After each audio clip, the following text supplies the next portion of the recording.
Looks like we're live. Everything looking good, Dayton? Yes, sir.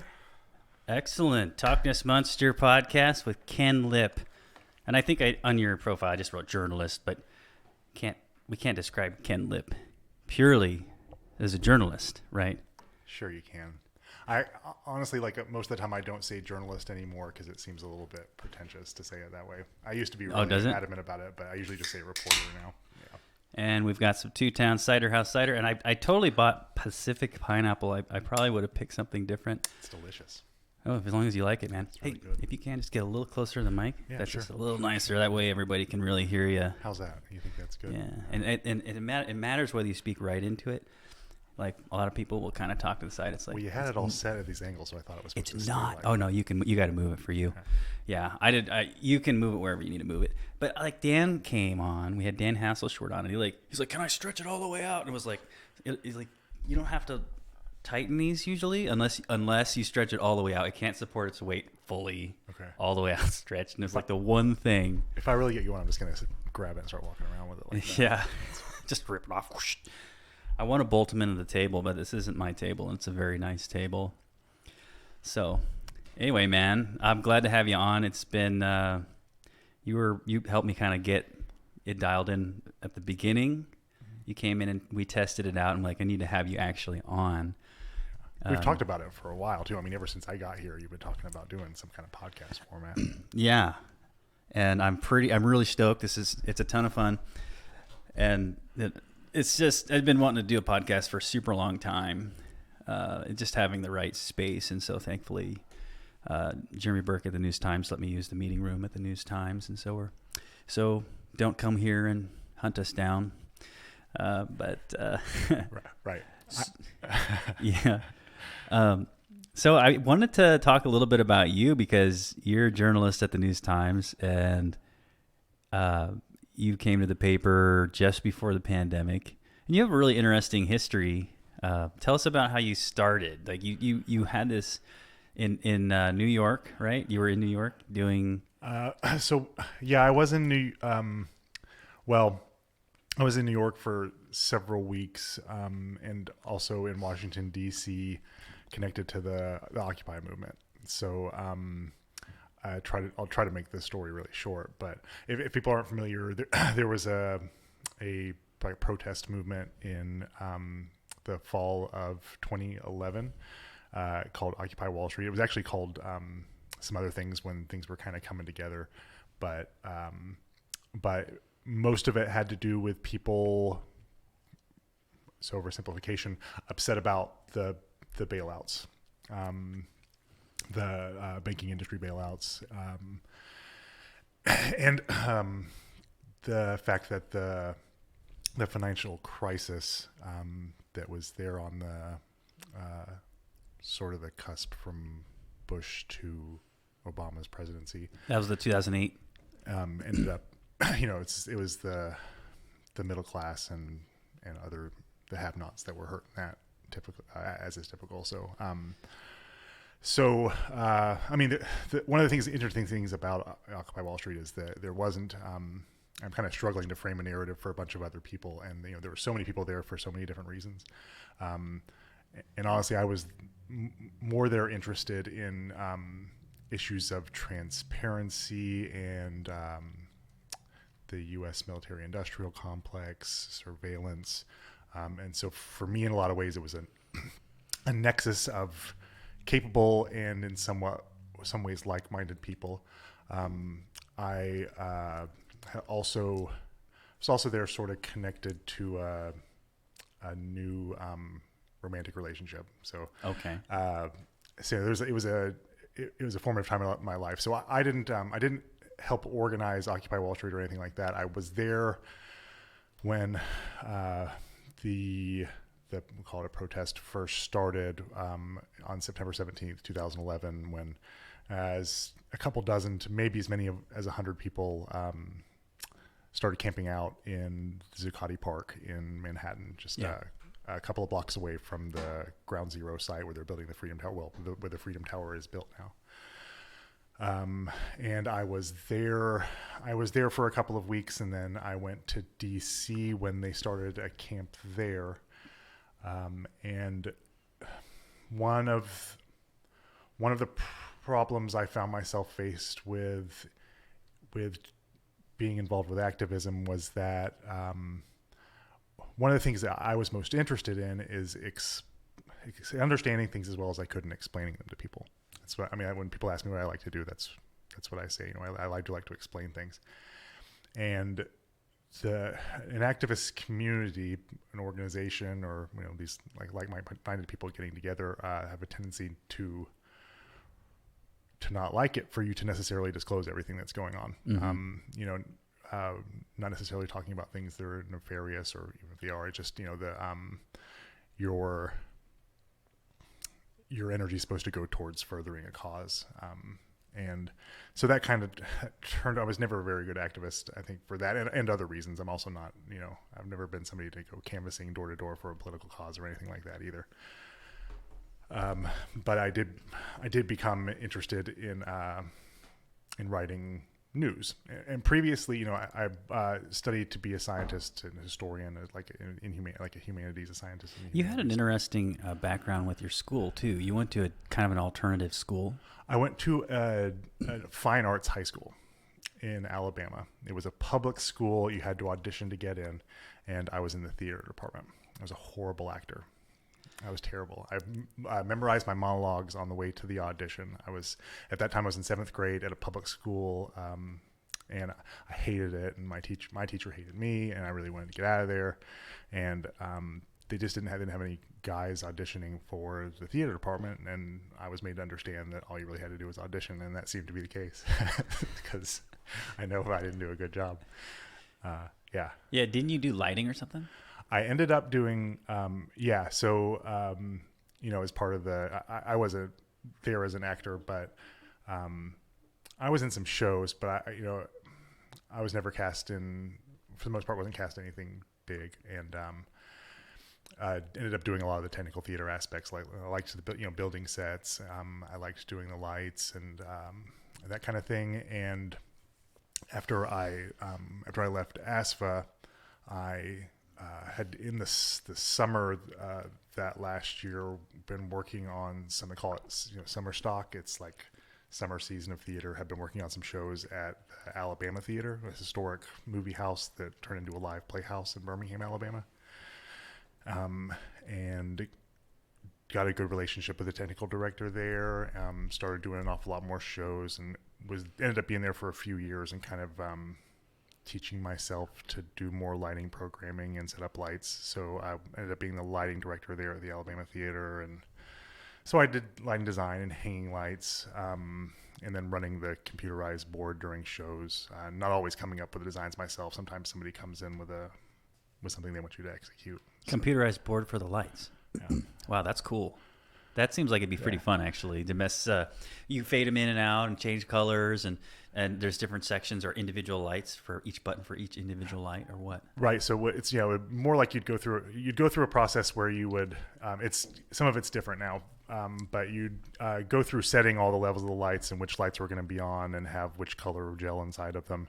And then you would set that as a cue, and then you would go to the way that the lights were supposed to look next, and then set that as a cue, and so on and so forth. And you end up with a couple of hundred of these for a show, maybe. And then during the show, all you've got is you've got directions on when to hit a button that says go. And so the stage manager usually is looking at a script or has some kind of cue on when the lighting change happens, and they say go when you hit the button. Yeah. So that part's pretty easy. So back to the kind of the Occupy thing. You said you got into it because of the military complex and then surveillance, you say? Yeah. So that's something I ended up doing an awful lot of coverage in as a freelancer. So once I started, I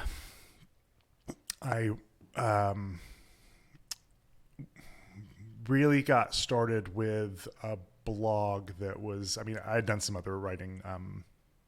For some not terribly great news sites. So I won't go into more detail than that. Just kind of whoever would run some stuff from me. And it wasn't. It was not readable. Yeah. Honestly. But I and a couple of friends started a news site in Philadelphia, where I ended up living at the time. called the Declaration, phillydeclaration.org. It's still there. We passed it on to some really capable people who had kind of worked under us, but we, I think we really made a difference with some of the coverage. And the idea was to we covered social justice issues, things that we just kind of felt were underreported. Definitely a lot of police issues and government transparency were really our wheelhouse. And we ended up having an offer of interns. I think we ended up only having 2 actually work with us, but interns through the University of Pennsylvania, Annenberg School of Communication, like journalism students, and had some what I would call victories as far as obtaining records and learning things and reporting to the public the stuff that was being kept from them. And that that's always been, I get off on that, when somebody's trying to hide something and I get to be the one to bring it to people. Yeah, I really love that. Yeah. Well, I do work with Ken, and this isn't a News-Times production. This is a Talkness Monster thing. But I do see you, and you seem to be just the way you go at it. It seems like it kind of gets you excited when I don't know how you do it. Like, you sit there at the computer for a long time, and I mean, are you always going through your Twitter feed and your other feeds and just looking for things, or what are you doing exactly? Or is that just because you're looking for, you're interested in news? I mean, so it's a little bit of both. Yeah. I mean, throughout the day, it depends on what day it is and what's going on. But yeah, I'm regularly paying attention to national and state news, and like Twitter's one of those places, and Facebook really, if it's for local news. So my job here mostly doesn't concern that kind of stuff. Doesn't concern national and maybe state scale, but not national, international scale stuff. So I do watch the Facebook groups in town a lot. You see a lot of stuff there that you would miss otherwise. And then I spend an awful lot of time in documents or on websites Googling names or terms and trying to get a firm background understanding of what I'm reporting on. Yeah. A lot of time reading city council agendas and the attached documents to city council agendas. I read those an awful lot of times, even I don't get around to watching the meeting. And admittedly, I don't always get around to watching every council or commissioner's meeting. And you primarily cover Newport? I cover Newport and the county. Okay, the county as a whole. And some other, yeah. So, we've got, I got to hand it to Matt, the other reporter. He's our Matthew Brock, yeah. Our the guy who was covering South County became a sports guy, and so Matt has kind of picked up the slack on territories that. So he covers what, all of the rest? We're both kind of supposed to be covering some of them. I'm not doing a great job of it, to tell you the truth. I don't know. You guys have been crushing it though. I've seen a lot of good papers. It was funny. I obviously I'm not the video guy, so I'm not this biggest most avid paper reader, but I do go and read the paper.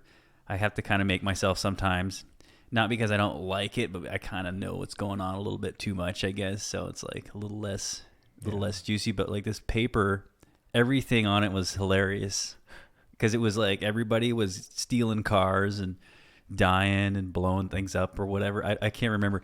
Matt had 2 of them. What was those 2 titles he had? Like there's something about somebody being found in a pool of blood. I don't know. That's not very funny. I'm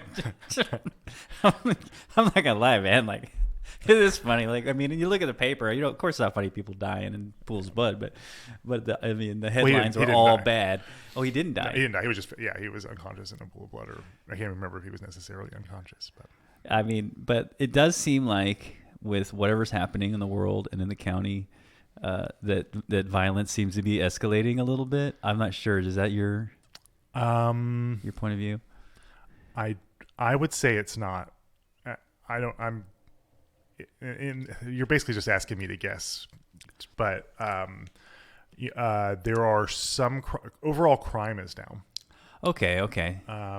There are places that are seeing dramatic, at least 1 year, and I think in some cases it's past 2 year increases, especially like in gun violence. Like Philadelphia has seen a lot of like deadly shootings and Okay. gun violence, and definitely other cities. Philadelphia is one of the places I pay attention to because I lived there for a while and it's a special place to me. Yeah. But Portland's also seen more deadly shootings the past. Well, I don't want to say what the time period was, but there was also a recent rise in the number of shootings or deadly shootings in Portland and some other places. Yeah. So it's maybe less that there's more crime, but there's more like reportable crime like there was one paper where every page had like a couple different, that was one paper. Okay. That doesn't really mean all of it, but so it could be less crime, but there's more that are making the news.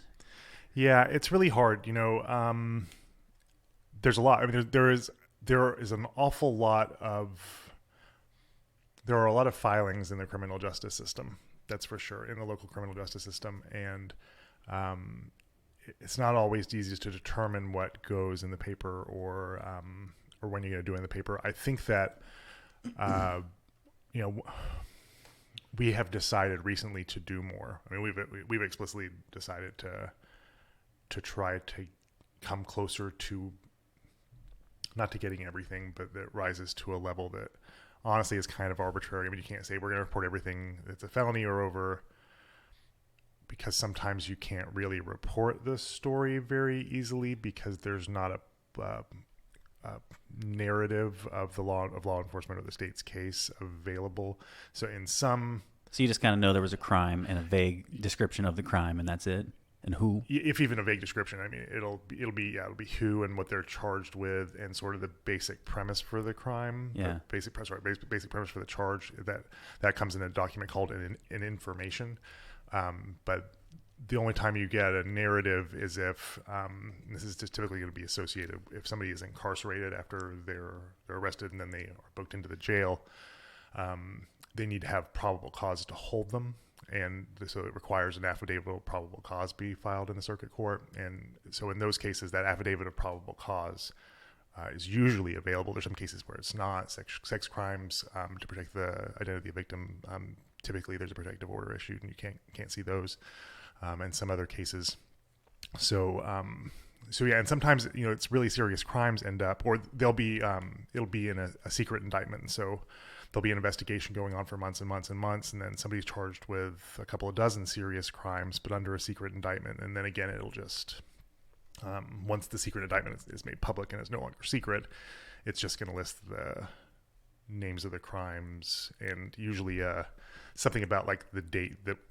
It's like did on such and such date or from such and such date to another date. Destroy the property of. That's not going to. Destruction of property is not necessarily going to do it, but destroy the property of victim name or. Yeah. It's just really. Sometimes you can find things out about it. Generally, people don't talk about their criminal cases. It shouldn't. People should not talk about their criminal cases to the press prior to their adjudication. So I'll say that. That's a little bit.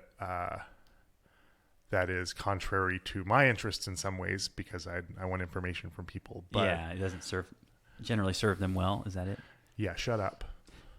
That's generally like I understand about advice from lawyers when you're. Mm-hmm, mm-hmm. Certainly there are exceptions. There's cases that arguably have been won on the defense and maybe the prosecution. I'm thinking particularly of the O.J. Simpson trial, but the defense successfully leveraged. I'm not sure that if O.J. Simpson's trial had been quiet in the first place, that I don't think we would have seen an acquittal. That was nuts. I remember that. I was little, but it was on forever. When you're little, everything seems like it takes forever. But like, it was forever. Now I can't remember how long. But it was a long time. And I remember I'm pretty sure it was when I was in 7th grade. I think it was my 7th grade teacher.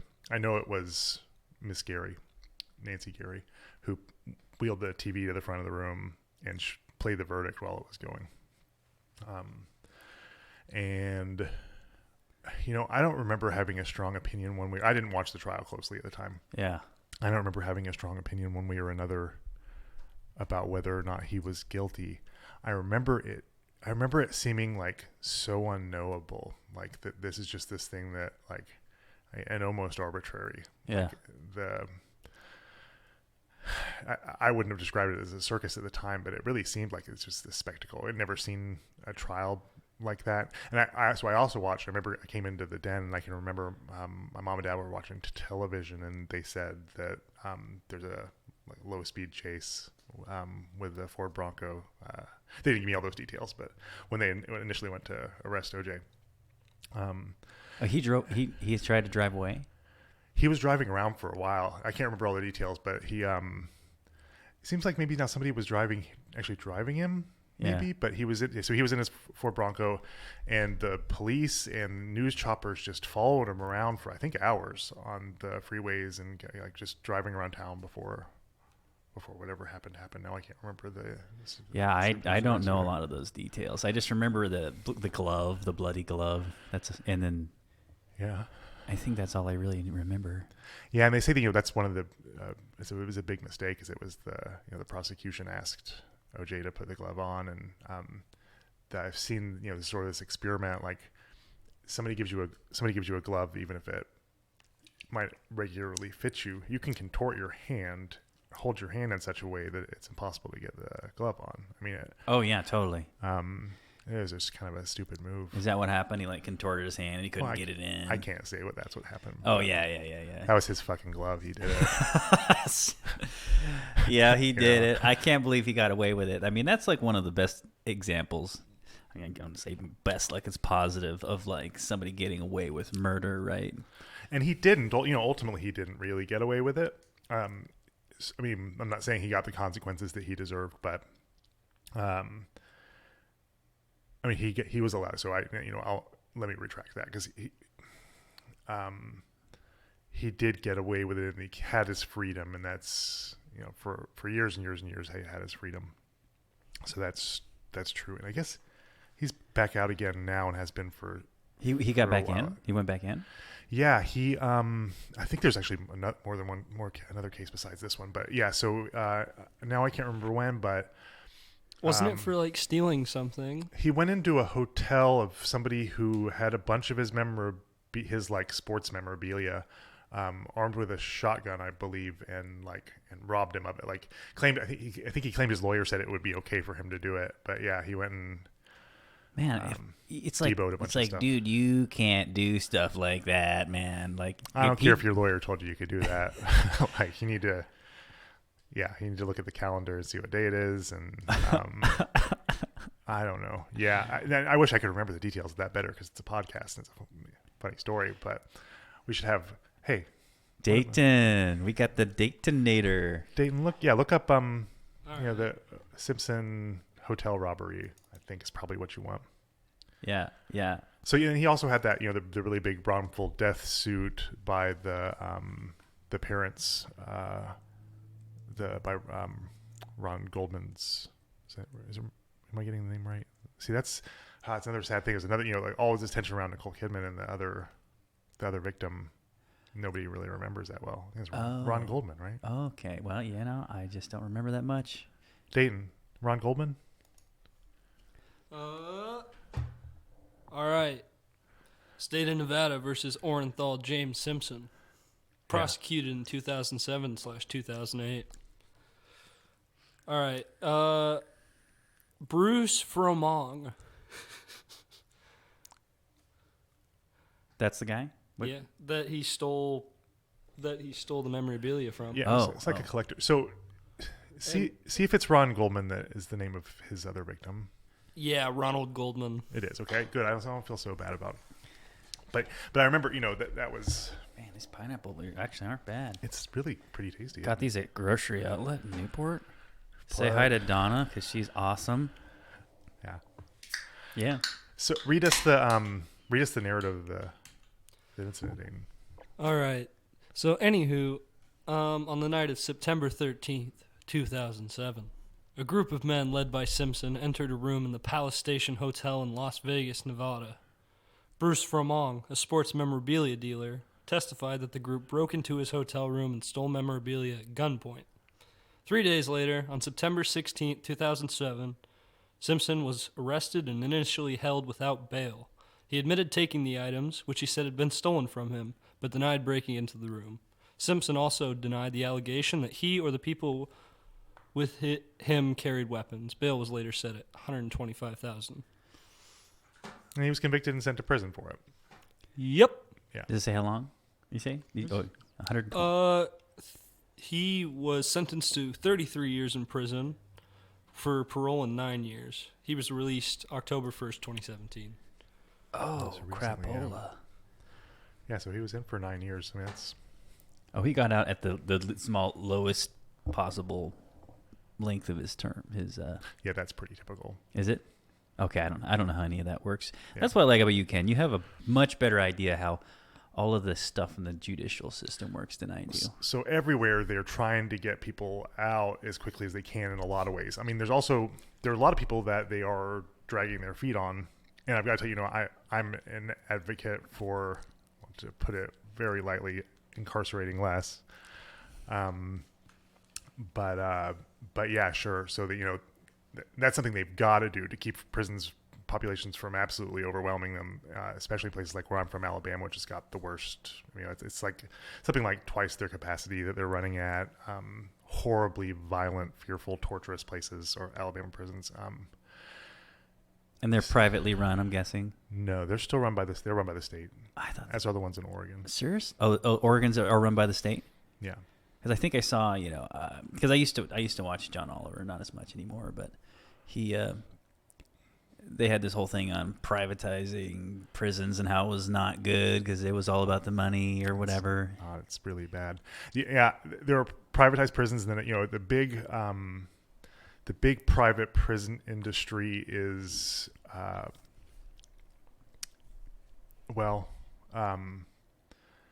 there's what are they calling themselves now? Is it Geo Global? Became, oh man, I can't believe I can't remember the names of these corporations. There's Corrections Corporations of America. Yeah. And they changed their name to something else in the past couple of years, and now I can't remember. So this is the kind of stuff I always would have known. It's like right off the top of my head. Uh-huh. Now I can't. I did at one point knew their new name. Yeah, we always got Dayton here though. But they're private companies, and they're so a lot of their bread and butter has been immigration detention and things like that. But there are states that use an awful lot of private prison contracting, and sometimes this kind of like prison contracting and use of other facilities involves sending inmates to other states and stuff like that. But yeah. Louisiana is one example because Louisiana only has one prison for the whole state. It's called Angola. What? Yeah, the look it up entire sometime. state has one prison of. Yeah. And that's private, you said? So, well, the state itself has one prison. I'm sure. I believe there are private prisons located in Louisiana as well, and I know they were sending inmates to other states, but they just have that one, though. So would you say that Oregon, you said, is state run? Are there private prisons here as well? Or is there only state run prisons? I'm not aware of private detention facilities in Oregon, but there may be some. Okay. So the company is now called Core Civic, formerly the Corrections Corporation of America. Thank you very much, Dayton. Yeah, and Core that's Civic, a right. private one. That's a little bit nicer sounding, Core Civic. Like we're just all about civics. Oh yeah, it's social studies and yeah. It's like when they called the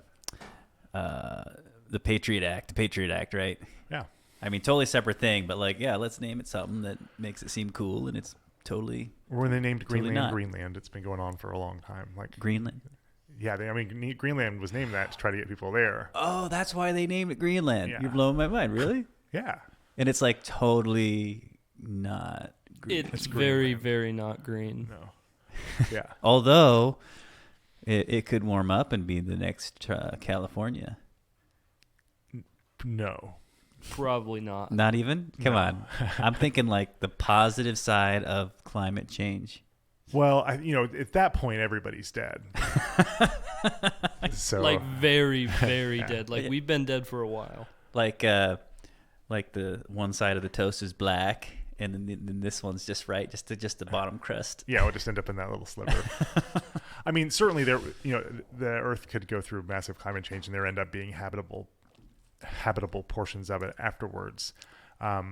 Just in every other instance, life that just walked around on the earth and did stuff didn't survive. Yeah. So, like whether it was from a meteor or whatever. And now I can't remember. I wish I could remember. So, another thing I used to be very interested in study was evolution. I mean, that was the thing that interested me most. In that school that you went to, No, just in college. Oh, so that, by the way, that school you were talking about, that was high school? That was high school. Okay. So what did you do in college? In college, I was a history major with a minor in neuroscientific studies. Neuro? Yeah. So the brain. What I wanted to do was eventually, maybe even do some lab work, but I was just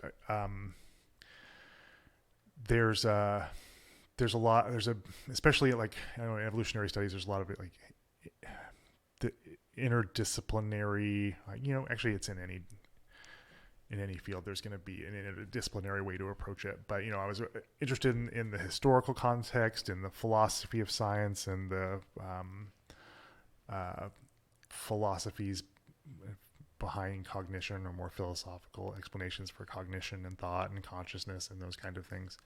And also very much interested in the biological, physiological explanations for those things. And that's how I understand these phenomena as physical phenomena. So, I never got close to really being able to do specialized study like that. I did, so I worked on, a kind of an ongoing research project in medical sociology called Socioeconomic Status and Cellular Aging in a Multi-Ethnic Study of Children. That's a mouthful. Yeah. So what this study looked at was, there's a phenomena called Telomere attrition. Okay, I'm familiar with telomeres. I've heard of telomeres. Right. So telomeres. It's the only thing I'm understanding. So telomeres are just we'll just think of them as little lengths of genetic information. Okay. Yeah. And they're formed during telophase, which is one of the phases of mitosis.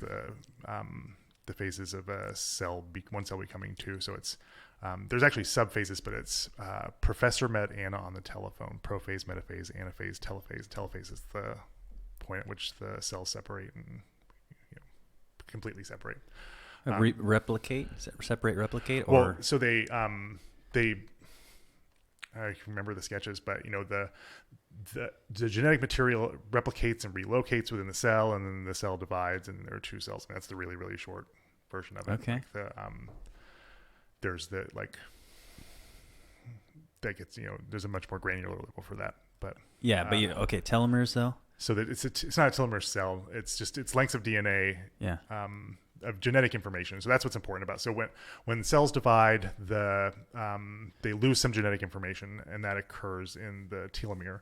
And after it's like 50 times of dividing in this way, they lose enough genetic information to lose their fidelity, to lose their ability to find a true copy of this functional cell. Okay. So there was a Nobel Prize that was awarded for findings that this phenomena of telomere attrition manifests in aging. It's what is behind the physical process of aging. Yeah.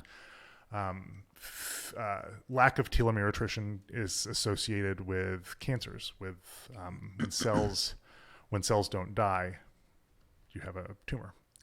Yeah, that's a weird thing. It's when your cancers it's not that they just don't die right. They just kind of replicate too much. Isn't that part of it, or is that just one other? All that's necessary is for them not to die. I'm not die. I'm not an expert on cancer, so I don't want to. But I know, a slowdown in telomere attrition is associated with cancer. So cells live longer. I would be what would follow from that. I mean, it's not, cancer is more complicated. And, I shouldn't have brought it up, but I don't understand. I mean, that's cool. I mean, I don't understand cancer that much, but I just know it's kind of gnarly. And my grandmother died of cancer, and my buddy, a good buddy of mine, Santino, he actually called when Dan was on because we were having some sound trouble, and he called me up. I love that guy. He both of his parents, took them both one after the other. And it's just they what both kind? got the treatment. I couldn't tell you. I mean, it's one of those things where it's your good buddy, and it's it doesn't even matter, just want them to and and they both got treatment. And sometimes I think that like the treatment makes it worse almost. Like if you don't survive the treatment, then I mean, you would have lived longer if you didn't take the treatment, but the treatment might save you, right? Isn't that kind of how it works? Yeah, as I understand it, it is. Yeah, there's for a lot of people, it's sort of it's a pretty big gamble. There is, do I get some pleasure out of the rest of my life with the chances I have for doing that, or do I take the 20% chance, maybe even 50% chance of remission if I go through this debilitating treatment. Yeah, well, and I have another friend's mother who did go through chemo and got better. She got better. My buddy Josh and it's gnarly. I mean, we're to 2022, we just went through a crazy pandemic and stuff. It just seems like by now we'd have that technology to do that. I mean, well, what technology? I don't know, man. Yeah, like, what about like mRNA, whatever? It seems like that stuff was with the vaccine and everything. Mm-hmm. Like they made a huge deal about that. Can that help us? Yeah, viral research and things like mRNA definitely play a part in research into cures for cancer. And I'm not aware of any like specific projects or kinds of therapies off the top of my head to do that. Yeah. But so let me finish about this. So the study was actually what it looked at was whether the one that I worked at in school was whether or not the socioeconomic status of children, things like poverty and sometimes adverse environmental conditions, like oftentimes poor neighborhoods are in places with high exposure to toxins and things like that, whether those factors influence the rate at which the telomeres get shorter, influence telomere attrition. And, specifically looking at leukocytes, the big white blood cells. And you're talking about like quality of life, changing the length. That's it. Yeah, that would be. You could say quality of life. Yeah. So, but specifically like socioeconomic status in the socioeconomic factors in that quality of life.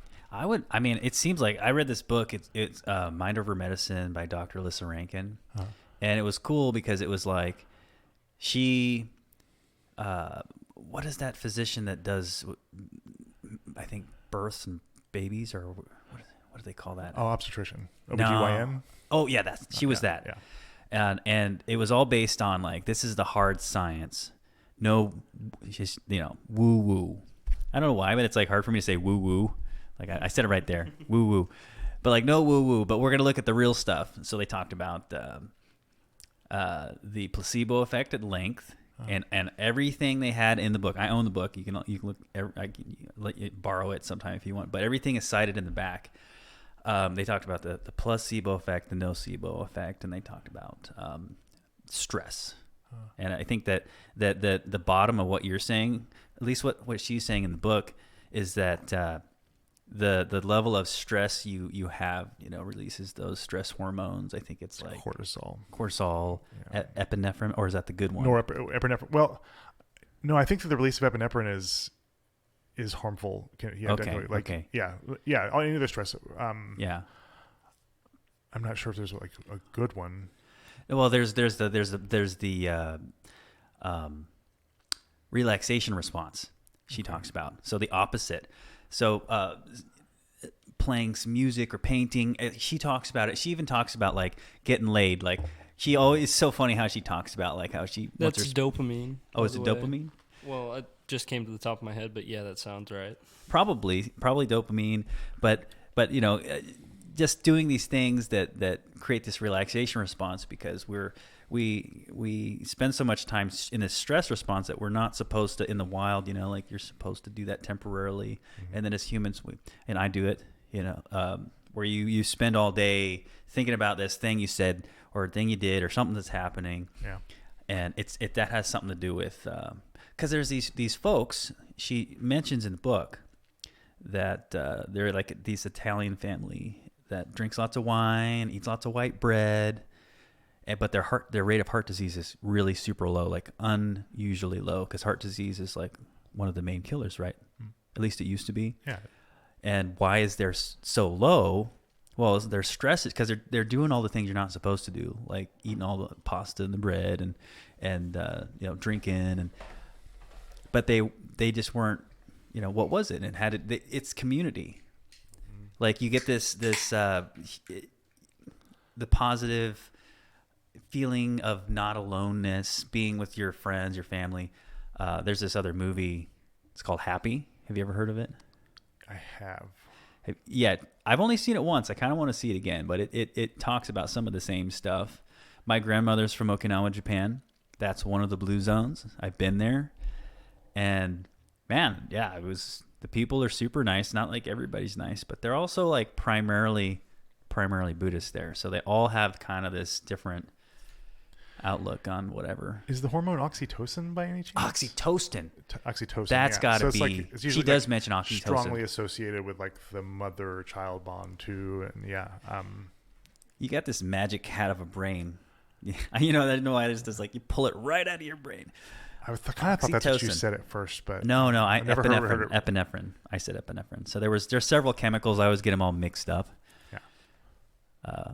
Knowing the names doesn't help you use them. But that's kind of what I've.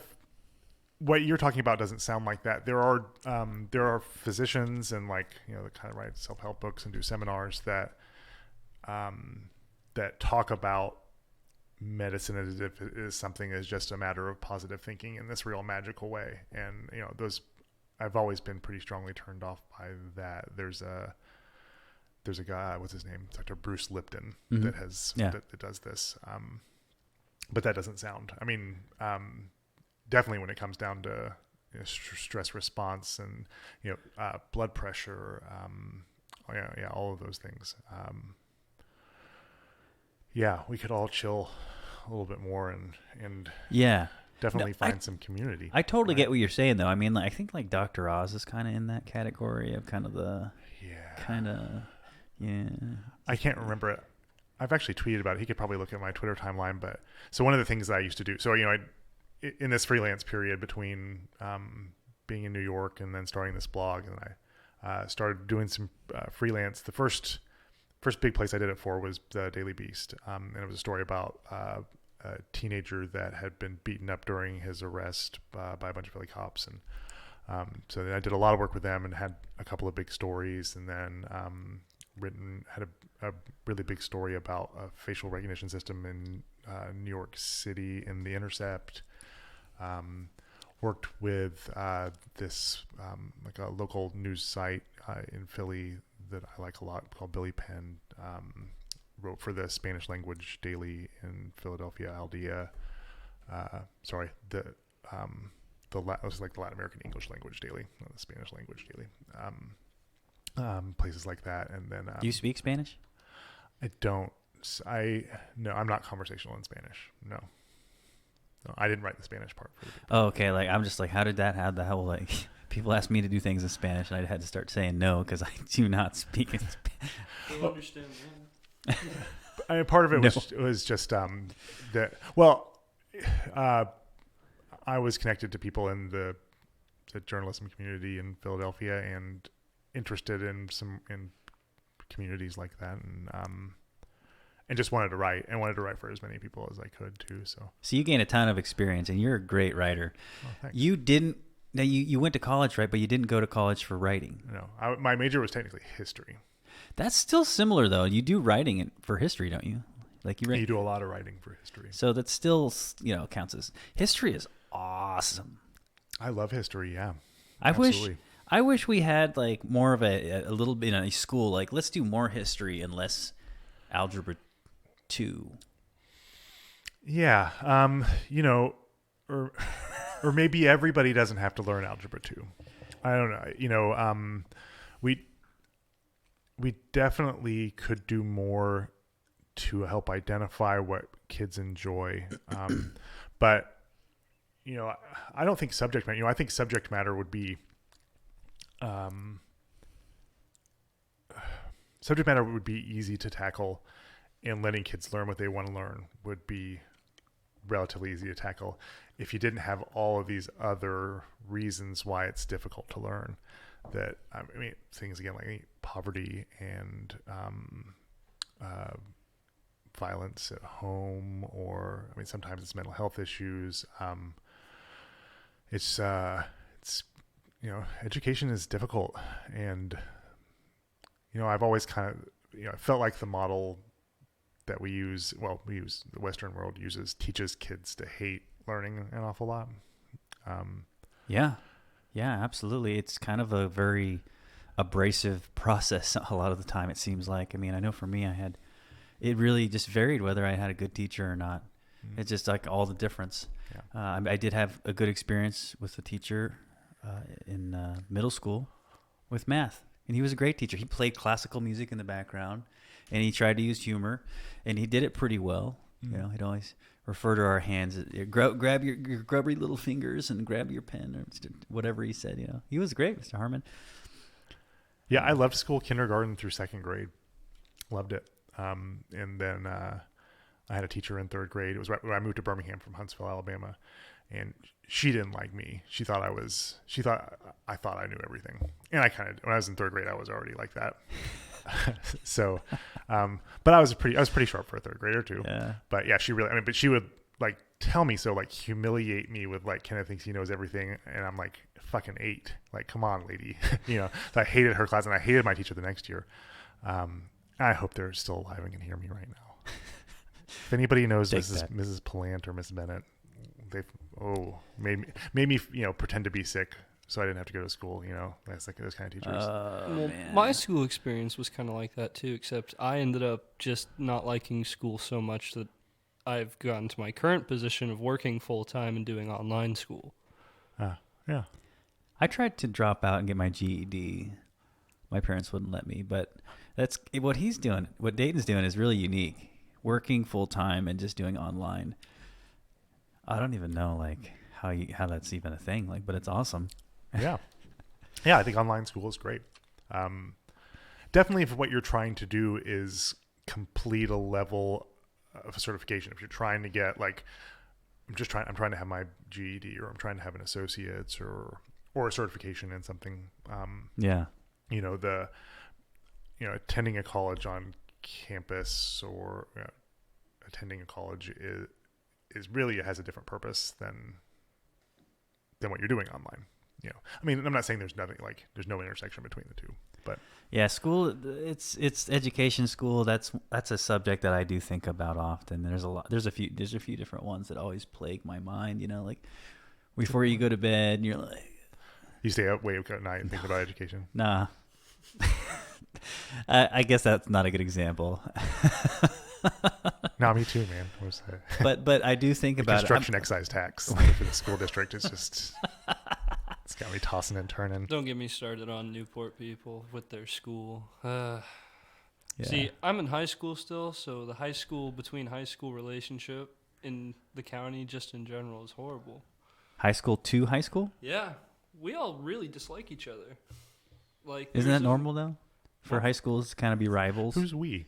Yeah. Well, I go to Eddyville. So you dislike, people at Eddyville dislike people at other schools and vice versa. Yes. Can you elaborate? Yes, I can. Like, without saying because they suck. Like well, what are you guys at odds about?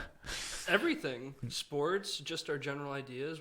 It separates school to school, like how you are. It's like almost like what I would say when I'm describing it, almost like your sociology, paper that you did in college. The class differentiates between school of what kind of person they are and how their family lives. And that class basis separates us generally on the same level. And so, some schools do get along. Toledo and Eddyville, we're great buds. But that's because all of our families know each other and we all do the same thing. It's we're all it's almost the same place. Workers. I mean, I think what you're talking about is probably you're talking about there's class and cultural differences, and that absolutely makes sense. And you can see it in what comes out of the schools for sure.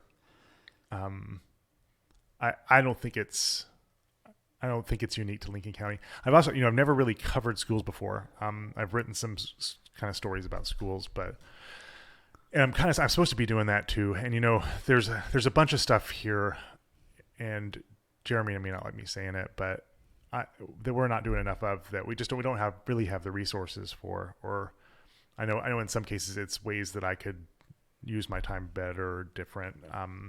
But I really wish we covered the tribe more, the Confederate Tribes of Siletz Indians. They're doing a lot. There are a lot of issues in that community that need attention.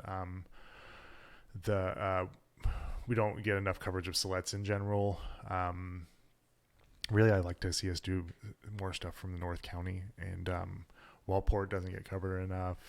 Part of that's because there are meetings, you still can't watch them remotely. The only thing you can do is get a recording later. And you can't get it in time for the paper. Yeah, you can't get it until a while later, and you could get it in time for some paper. It's just one of these things about like we're dedicating resources and we should do it. We should be able to do it. We just need to figure out a way to. So I was just acknowledging there's places we've got to figure out a way to cover more. Well, I think that's reasonable. I mean, there's always room for improvement, right? Yeah, and you know what? And well, maybe I won't say that.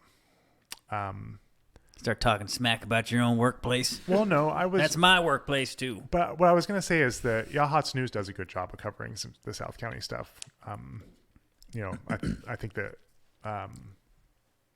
that they are fortunate to have them around too. So yeah, I think we do good coverage of South County stuff as well. But I just there is I think that for the overall news ecosystem, information ecosystem, that it's good to have them around, providing more coverage. Sometimes deep dives that we don't do. So yeah. So I don't really want. Jeremy probably doesn't want me actively promoting another news. Well, outlet, I don't know the South County news folk. What are they called again? It's Yachats News. Oh, just Yachats News. Yeah. Yeah, I mean, South County's great. Like, it's a cool place. I think that it's smaller, so probably less happens. So it's kind of easy to overlook it. But North County, I mean, Lincoln City, it seems like there's probably a lot more going on up there. And so Lincoln City, they say it surpassed 10,000 people there this year. They did? That's according to wow, PSU study. So they're really comparable to Newport in size. It's always kind of struck me how different in character they are. Newport and Lincoln City. Way different. It's a totally different vibe. It's my first weekend here. I drove from Western Nebraska, where I had been a reporter at a local paper for 2 years, and great drive. If nobody's ever has made that drive, going up through Utah on the bottom corner of Idaho, and then taking 20 all the way across the state of Oregon, it's pretty amazing. But ended up, I didn't research it or look into it, but it was seafood and wine weekend that weekend, and so the only hotel room. The last time they had a real seafood and wine festival. Yeah, right. Last time they had a real one. And so the only hotel room in the county was at the Travel Lodge in Lincoln City. And I remember getting to the Newport, and see there's a sign after you turn onto the highway telling you how far Lincoln City is, and it's 20 something miles, I think is what it says. And so I'm like, okay, I'm going to be there in about 30 minutes. It was like an hour and 45 minutes later, I got to the Travel Lodge, and it was ridiculous. Because it just takes so long to get through Lincoln City. Yeah. Can somebody out there please create a bypass for Lincoln City? I'm sorry, I had to say that. Yeah, tunnel, something like that. Yeah, it really does. Part of that, I guess it's because of the way it developed. It's these separate municipalities that all came together as one. That stretched Taft and Del Scott. We need Elon Musk to design a boring tunnel for underneath Lincoln City. No, that boring tunnel is just going to fill up with seawater. Everybody's going to die. Yeah. No. Yeah, apparently, according to his conception of how safe stuff is from... Apparently, it's airproof. Oh, it's airtight. Well, is that a good thing? Well, if you're pumping compressed oxygen in there to keep it... Oh, so if you wouldn't want to just an environmental level. Oh. Yeah, you would want to add... I feel like if you stopped pumping the air in, what if the pump broke? It's like a spaceship, but underground. If the pump broke, you would know the pump broke, and you would already have a bunch of air Okay. And so hopefully you wouldn't wouldn't just be have screwed, anyone like, in there. 5 minutes later, you mean? Well, I think even if you had someone in there, unless there was a rapid escape of the air, rapid loss of pressure, you'd be okay. It's like outer if the pump space. broke, it would just gradually sort of change to like carbon dioxide, and some might leak out.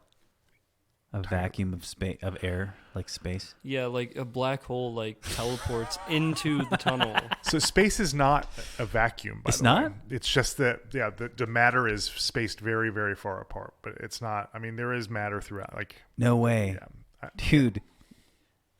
Blowing my mind. I mean, you can. That was kind of a stupid pedantic statement, honestly. Like, you could call it a vacuum, but it's not. I mean, it's not. It's that. I mean, there is. Well, there's a lot of funny things like that, right? Where they always say it's a certain way, but not really. Yeah. What are is there like a term? Well, for so that? it is. I mean, it is. I'm not sure if this is the correct science term, but it's certainly a vacuum relative to pressures around it. So, like, there's pressure in a spaceship and no pressure outside, and so you create a link between this area of no pressure or lower pressure and high pressure, and you create a vacuum. Yeah. Okay. Yeah. So that's what a vacuum. Well, they say the vacuum of space, but still, that's a little vague, I guess. I don't know. Like compared to what? Theoretically, you could think that also space is just so empty that anything introduced to it will immediately be spread to the point where it's untraceable. Because particles. If it's a will just- gas, yeah. If it's something, if it's a so if it's in a state If of it's matter where gaseous, it it's all expands just to going to space. instantly move in whatever direction it's going, and it's going to keep going because it has nothing to bounce off of because all the particles are going in different directions.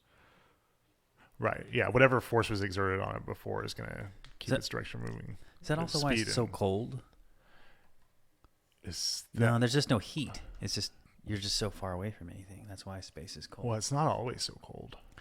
I mean, yeah, like if you're by a star, right? If you get or what do you mean? Hit Yeah, so if directly you're on by a the beam of energy from a star, like if you get hit in the light, even, Or if you're in the surface of the moon at the wrong time. Yeah, the moon gets It's because I mean, yeah, this really hot, right? You get direct. Yeah, if you're there's getting no atmosphere. Yeah. Oh, that's. I mean, in a way, it's almost still cold well, never mind. I'm not going to say that. I'm getting into kind of, in a way, it's still cold because, but yeah, I mean, it's cold, but it's actually super hot. It is cold because there's nothing there. Yeah. Okay. Very, very, very little. But that's kind of more like it's a vacuum, and because of distance from heat sources and stuff like that too. Yeah, depending on where it is. But so I wanted to get back to something else. Okay. There was a couple of things I wanted to talk about. So I was driving around with a client today. We're making a video for, and we saw one of those tents, the homeless tents. Okay. It's not I guess homeless tent's funny. And I was like, it didn't used to be this bad, like the homelessness. And I know here in Newport, I don't know if it's as bad in Lincoln City. I don't think there's much at all in Walport or. Well, you know about the camps on the outskirts, right? I've seen in between Toledo and Newport, there's like I assure you there is homelessness in Walport and huts. Maybe not extensive encampments, but I'm assuming there are big encampments. It's got to be pretty bad though, because this is a terrible area to be homeless. Like it's just rainy and cold and windy, and if it's here, it's probably because it's super bad. Yeah, I mean I think that's really interesting. Is what brings transients here, because it didn't used to be this bad. Like, so what happened? I mean, there's lots of things people can say, but like without any kind of real, like, oh, it's the pandemic, or oh, it's Trump or Biden or whoever. It wasn't like that. Well, I'm first, just like, what happened? Are we assuming it's bad To be homeless? Well, I don't think that there are more homeless people. Well, okay. Actually, I think homelessness has increased, but I don't think that. Well, okay. So we should, I guess, on this point, we should talk about what's going on with camping and homelessness. Yeah. I don't know if that's something that's been a subject. So right now, for instance, the city of Newport can't enforce its camping ordinance. Yeah. Because in Martin v. Boise, which is a court case that ended up in the Ninth Circuit, the appeals court found that you couldn't criminalize, you can't arrest somebody or charge them with a crime, conduct an enforcement action based purely on them being homeless, unless you could provide, you had an alternate place somewhere for them to sleep. So effectively what this does is made like everywhere in the Ninth Circuit, cities' camping ordinances became like useless, nullified. Yeah. So, basically, unless they had a shelter with enough beds, for instance, to accommodate the homeless population, then a homeless person would be allowed to sleep on public property. So you can just take them and put them somewhere else without a place to sleep. Yeah. So, there's more to it. So, some of the requirements, and just to simplify things, and to satisfy the shortcomings of my own memory at this moment, some of the stuff is associated with this court decision, and some of what we're doing in Oregon now and in Newport is because of statutes that were passed by the Oregon legislature that kind of reflect the spirit of the Supreme Court decision and some other things. So the legislature passed a couple of bills. One of them specifies things about a reasonableness of regulations. If you're allowed to establish regulations, but they have to be objectively reasonable in terms of time, place, and manner. And the way the statute defines this objectively reasonable is objectively reasonable from a homeless person's perspective. So if you're in Newport, for instance, and this is kind of what the police chief said to city council the other day, what the Newport police chief said was, you can't make the camping spot 2 miles south of the bridge, but still technically in city limits, because there's no access to services, the places that they need to get to. Bathroom, store. What have you. Okay. Bathroom, store, essential services, maybe healthcare, whatever it is. But yeah, it's a remote location. It probably wouldn't be found to be objectively reasonable. Yeah. So right now, the Newport City Council is trying to devise some regulations about where people can camp, and what they came up with initially, and I have a feeling this is not what's going to end up getting put into place. But they came up with some maps of areas that are outside residential zones, outside of the tourist zones like the Bayfront and Nye Beach, principally located in commercial and industrial areas, where people would be allowed to camp, but they wouldn't be allowed to camp, meaning store their property on public land in between 6 a.m. and 8 p.m. So you could sleep overnight, but you got to be like Dumbo's Flying Circus and get out of there. Move around all the time. So, some of the advocates for the homeless community in this city council meeting were like, we've got people that can barely walk, and we've got people. They said fish plant workers working third shift, sleep during the day in camps, and really. Yeah, I think most people are aware of this. This is a large working homeless population in Newport and Lincoln County. Yeah. I did not know that. So they're working, but they're homeless. I mean, and we do have a shortage of housing, right? An affordable housing, not just housing, but affordable housing. Because if it is available, it's probably really expensive. Right. Yeah. So, I mean, I can remember, the first couple of times. Well, shoot, I had to stay in a hotel, and then I found a situation where I could rent a room in a house in South Beach that it was going to be shared by an indefinite number of people, I think. So then I found another place that was a room sharing, which was a really great, really accommodating situation. I mean, you could come over to my house there. Yeah. So I kind of lucked out with that, but still, my luck finding a place of my own, certainly at a reasonable price level, has something I don't really expect to happen. Right. Yeah. I've been in Toledo for 6 years with, in a house with 2 roommates, and it's just, it used to be your own place, maybe $700, but I think even that is a thing of the past for your own place. Definitely. And I pay like $500 right now. I do $700 all day long. Just throw them dollars down there. Come on. $700 is not that bad. I mean, for your own spot. I mean, but it's kind of nuts. But that's another whole subject. Maybe we should talk about that in a little bit more. But the homeless, so you're saying that, I mean, so if I want to just go camp out on the side on this wherever, I mean, can I just do that now?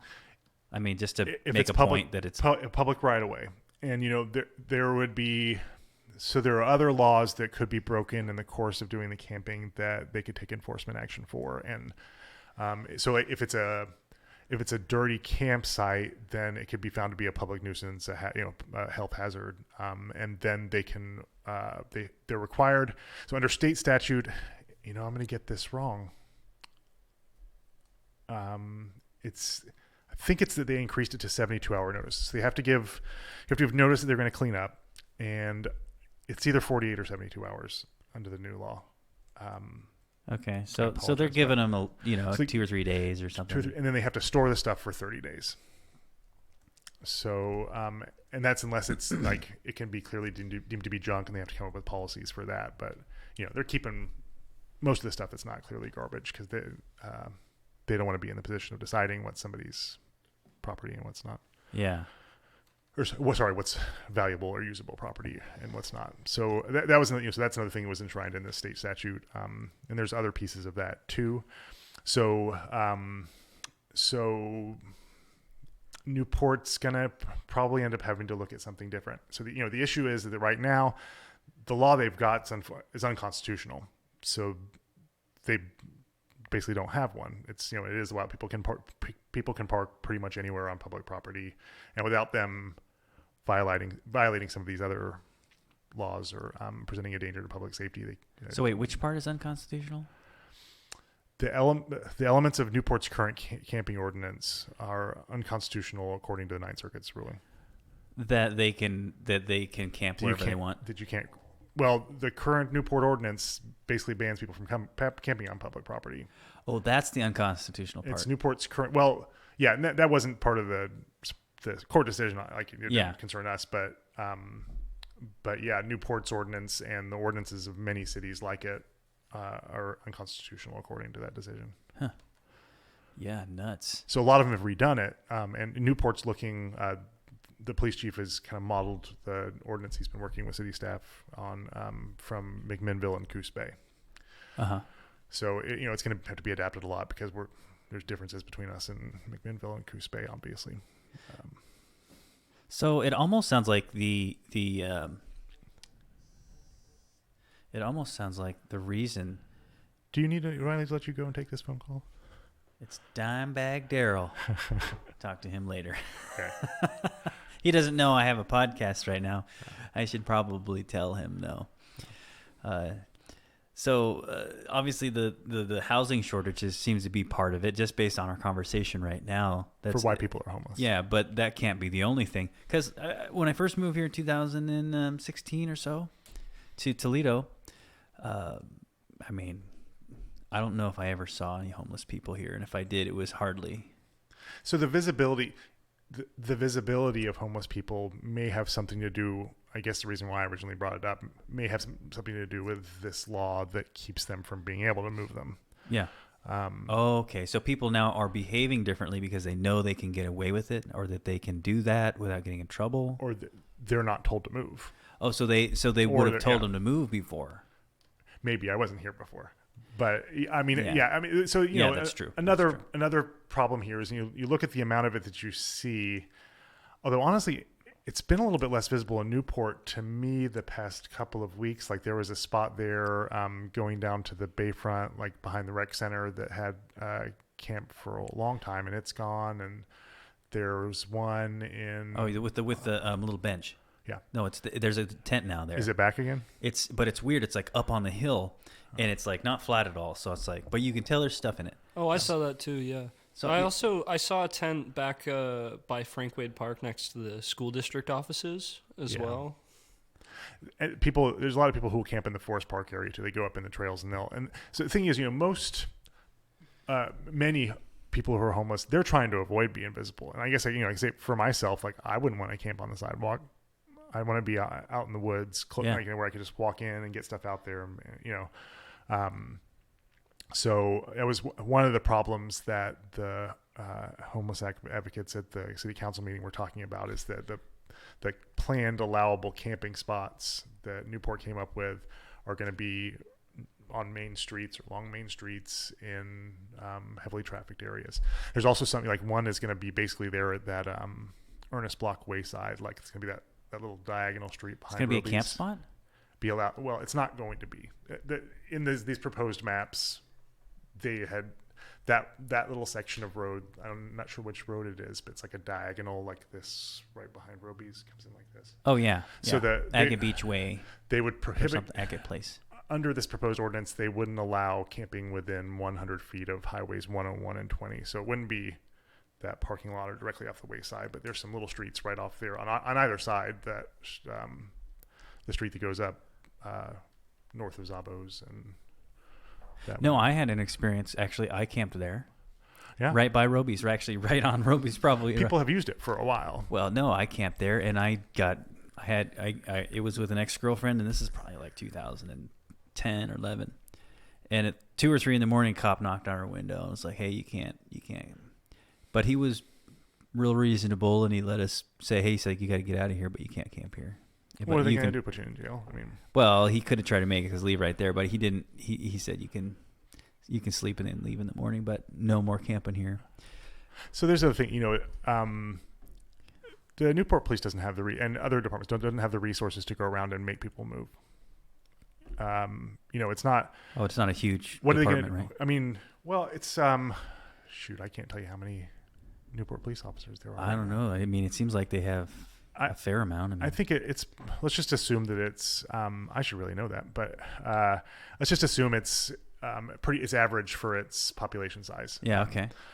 Although with Newport, one of the things to consider about that is that Newport police are responsible for law enforcement of a much larger population than the permanent population because they do 6 months out of the year they've got tourists. Oh yeah, so they're yeah.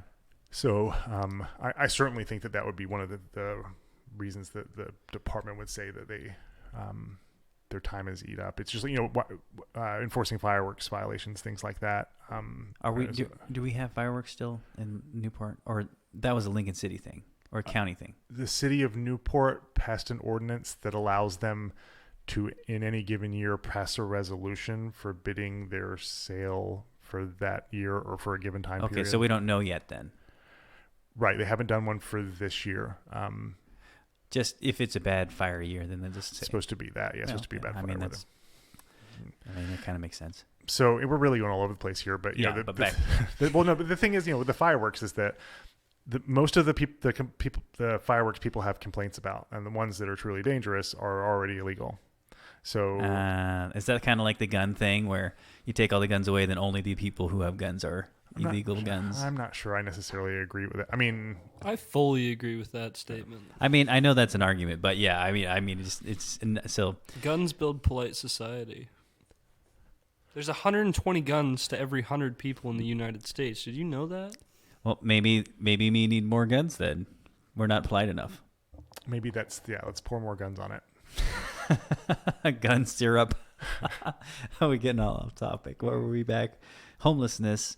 We were talking about homelessness and the number of people camping now that you see. And I didn't see it before February 2020, so I couldn't tell you. Yeah, even back when you first started at the News-Times, it didn't seem unusual.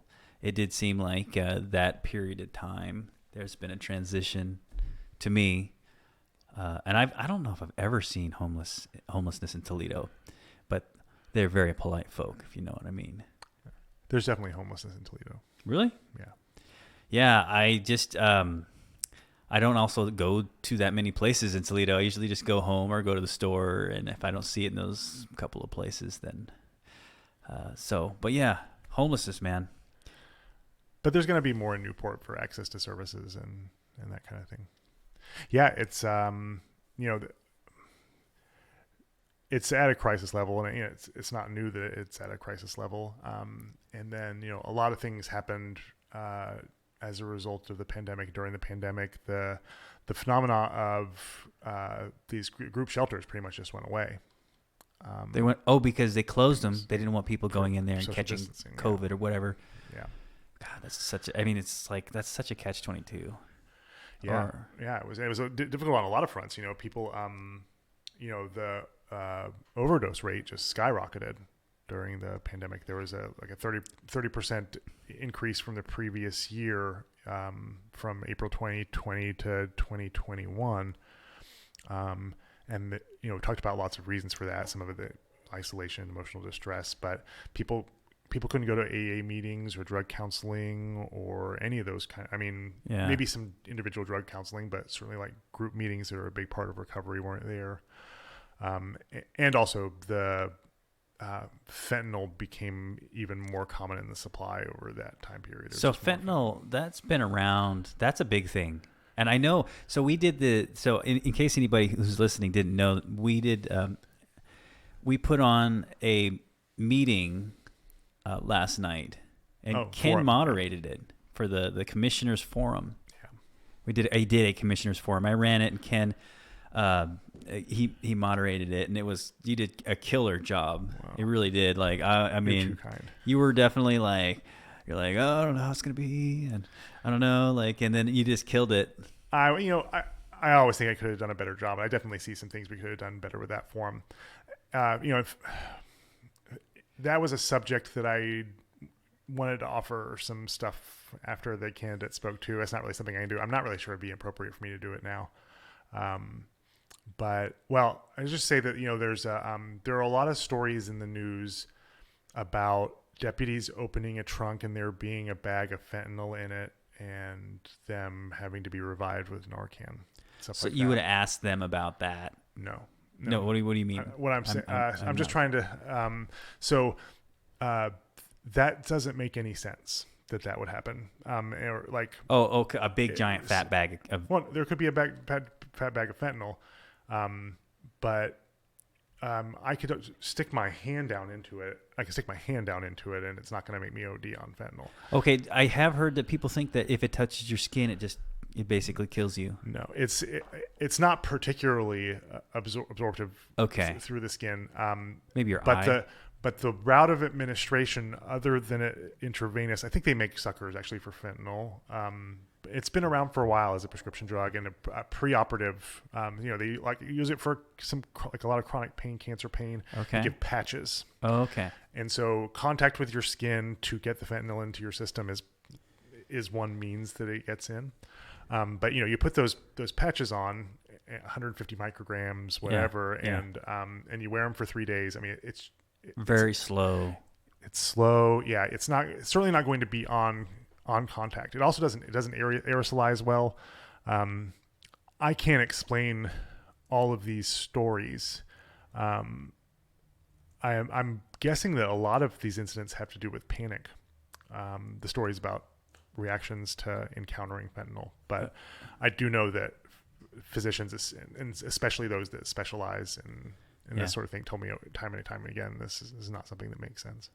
Yeah, it's funny. I've talked to some doctors about things too, and it's funny when you ask them a question, is agave syrup, bad for you or not that, because I've had people argue with me about it, and they're always like, yeah, moderation, or just some mellow answer, and it's not like something that kind of makes sense. But the fentanyl. So don't get me wrong, fentanyl is horrifically deadly and a threat to public safety. I just looked up some of the facts on fentanyl comparison to morphine right here. It's 80 to 100 times stronger than morphine. Seriously? That's crazy. It's about, say 50 times stronger than heroin. But the thing is that none of these scales are really all that exact. And then there's analogs, and one of the things they like to bring up is this thing called carfentanil, and they'll say that it could be 700 times stronger than heroin or is it morphine? And it's actually a veterinary sedative. So there are actually tons and tons of opiate analogs like fentanyl. Some are actually less potent, some are more potent, and a lot of them actually got developed for recreational use in response to the way that the DEA used to do enforcement of them. Yeah, they previously, I don't know the exact time scale. I want to say it's in the late 70s that this was going on, but maybe late 80s or mid 80s. But there were chemists that kind of would stay ahead or stay a step or ahead of or stay in step with the DEA as far as them adding analogs of these analogs to the list of prohibited substances. Then eventually they passed something I think actually called the Analog Act, where it would kind of like, you couldn't just make a different kind, but it used to be they would outlaw this one particular chemical and they would make one that was a little bit different, and then it wouldn't be it was so that's how we got a lot of different analogs out there. Huh. The most common by far is fentanyl, and fentanyl does have common pharmaceutical use. So, well, what I've heard about fentanyl in general, it's not overdoses like people having actual fentanyl pills. It's fentanyl cut with different drugs. It's the fentanyl that causes the overdose. Exactly. Yes. So a big thing we've had, what law enforcement's been reporting, and the health department's warned about it. There have been these things called they call them dirty 30s. It's 30 milligram Oxycontin tablets, and they've been in the I've also the heard high schools. about like the perk 30s. It's people think they're getting Percocet, and then somebody actually gives them a fentanyl pill that's printed as a perk 30. And hopefully, like the perk 30s actually, they scare me a little bit less. I mean, still cause an overdose, but if somebody ingests a pill, it's much less of a risk of them overdosing than if somebody shoots it. Whereas I'm assuming most of the people getting the Oxycontin 30s are getting them for intravenous use. Yeah, I don't think I've ever tried Oxycontin. I mean, you get it prescribed. Maybe another podcast episode. Another podcast. All right, let's get the cotton out here. You're cotton mouth. They've been prescribing, far, far fewer of those sort of things. Even at, like dentist office prescribing. Yeah. The opioids. But there's been a real reticence to prescribe them. Well, didn't the pharmaceutical companies lie about how addictive they were? Yes, they did. And the company behind the most prominent one, behind OxyContin, the Sackler family, it managed to hide a bunch of money. Ooh, the Sackler. Sackler. Yeah. Sackler. Yeah, I've heard of them. Yeah, they're behind OxyContin and other drugs, but the family personally was responsible for an awful lot of what went on, and they escaped directly. The company was published, but the Sacklers were really. I mean, why are we? If you're gonna, that's the kind of thing where I feel like let the United States be like, okay, this is let's start a war with the Sackler family, because that obviously is super bad, right? And you have proof. So why are you worrying about legislation and stuff? It's like we got a military tribunal or something. I mean, how is that possible that they, did that? If you killed, it's all about the money. Yeah, it was hugely profitable. Speaking the rat language. There are a lot of people. There are a lot of legislators who are beholden to pharmaceutical companies, for sure. Oh man, yeah, shoot. Yeah, the lobbying and money in politics is really one of the worst things about American government. I mean, it's just, and honestly, I can't compare it to others, but the fact that we don't have a simplified tax code where you and I just have one little form and we can fill it out, stick it in the mail, and it's already done. The government's already, that's all because of places like TurboTax and H&R Block and their lobbying efforts to keep the tax code complicated so that their industry still exists. Oh man, I wish it was easier. It should be. There's no reason why it can't be incredibly easy for most people to file their taxes. Oh man, I mean, when you just have a W-2, it's not hard. But I tried running my own business once. I mean, honestly, just for I wasn't going to make money. I just wanted the tax write-offs. Yeah. But it was so impossibly difficult, and I did it once with my grandfather's help. It's like I don't want to do it again. If I was actually even going to make money, it's just you have to pay somebody. Yeah. And then the documentation and everything. I mean, some of that you probably can't avoid because you have to document your money and your expenses and stuff, no matter what. But how would we make the taxes easier? Well, I can't explain that necessarily, but and for you, it may have been somewhat more complicated if you were trying to execute a complicated maneuver. I mean, if you're trying to Well, most get sort of businesses lose deductions. money in the first couple of years. Yeah. So it's pretty much business as usual, except for I didn't keep doing the business until I made money. I was just like, all right, well, I quit. Yeah, I think, probably under the scenario that I'm talking about, it would still make sense for most businesses to have, if the person running the business was not themselves fairly well trained in accounting, to have Yeah. an accountant. Yeah, which is funny. Go back to school. Like, we should be in school. Like, that's like, let's teach people how to be entrepreneurs. To teach people how to do basic accounting. Yeah, basic. I mean, and I think that there were classes, maybe like, here's a trimester. I had trimesters. Some people had semesters, but here's a trimester of accounting or whatever, and that's it. Which I think it should be opposite. That should be the math class. Math class should be like, okay, you're gonna try algebra 2. Well, seniors do get, technically, they get a combined class. It's government/business, which business goes over basic home economics and accounting, or it's supposed to by curriculum. And that's what it covered when I joined it. I'm not a senior, but they let me join the class with a few of my friends. And yeah, that's one of the things we covered. Yeah, I feel like business should be like one of those things that you have all throughout high school. Heck yeah. Heck yeah. Talkness Monster podcast. I thought about like, oh man, I should go live on my phone at the same time. And then I'm like, oh, the sound's going to be really crappy. Yeah. It's pretty sad that I couldn't stay off my phone for this whole podcast. Oh yeah. It's pretty. Dimebag Daryl texting me. Oh, we're going to have a text break, everybody. Like, actually, do you guys do bathroom breaks on your yeah, you podcast? should go and then I'll go because I got to, and I'll just, let me fill then everybody in, y'all. Me and Dayton can actually get down to it while you're gone. We can talk about the real shit. Dayton, holding out on me, man. I'm an expert at speaking. Dayton's as smart as the internet is. I'm not. Well, when I have a computer in front of me, sure. Yeah, that's the way it works. So this is our, what is it, 5th? Let's see, we had, let's go through. I think this is our 5th podcast, and this has been quite the journey so far.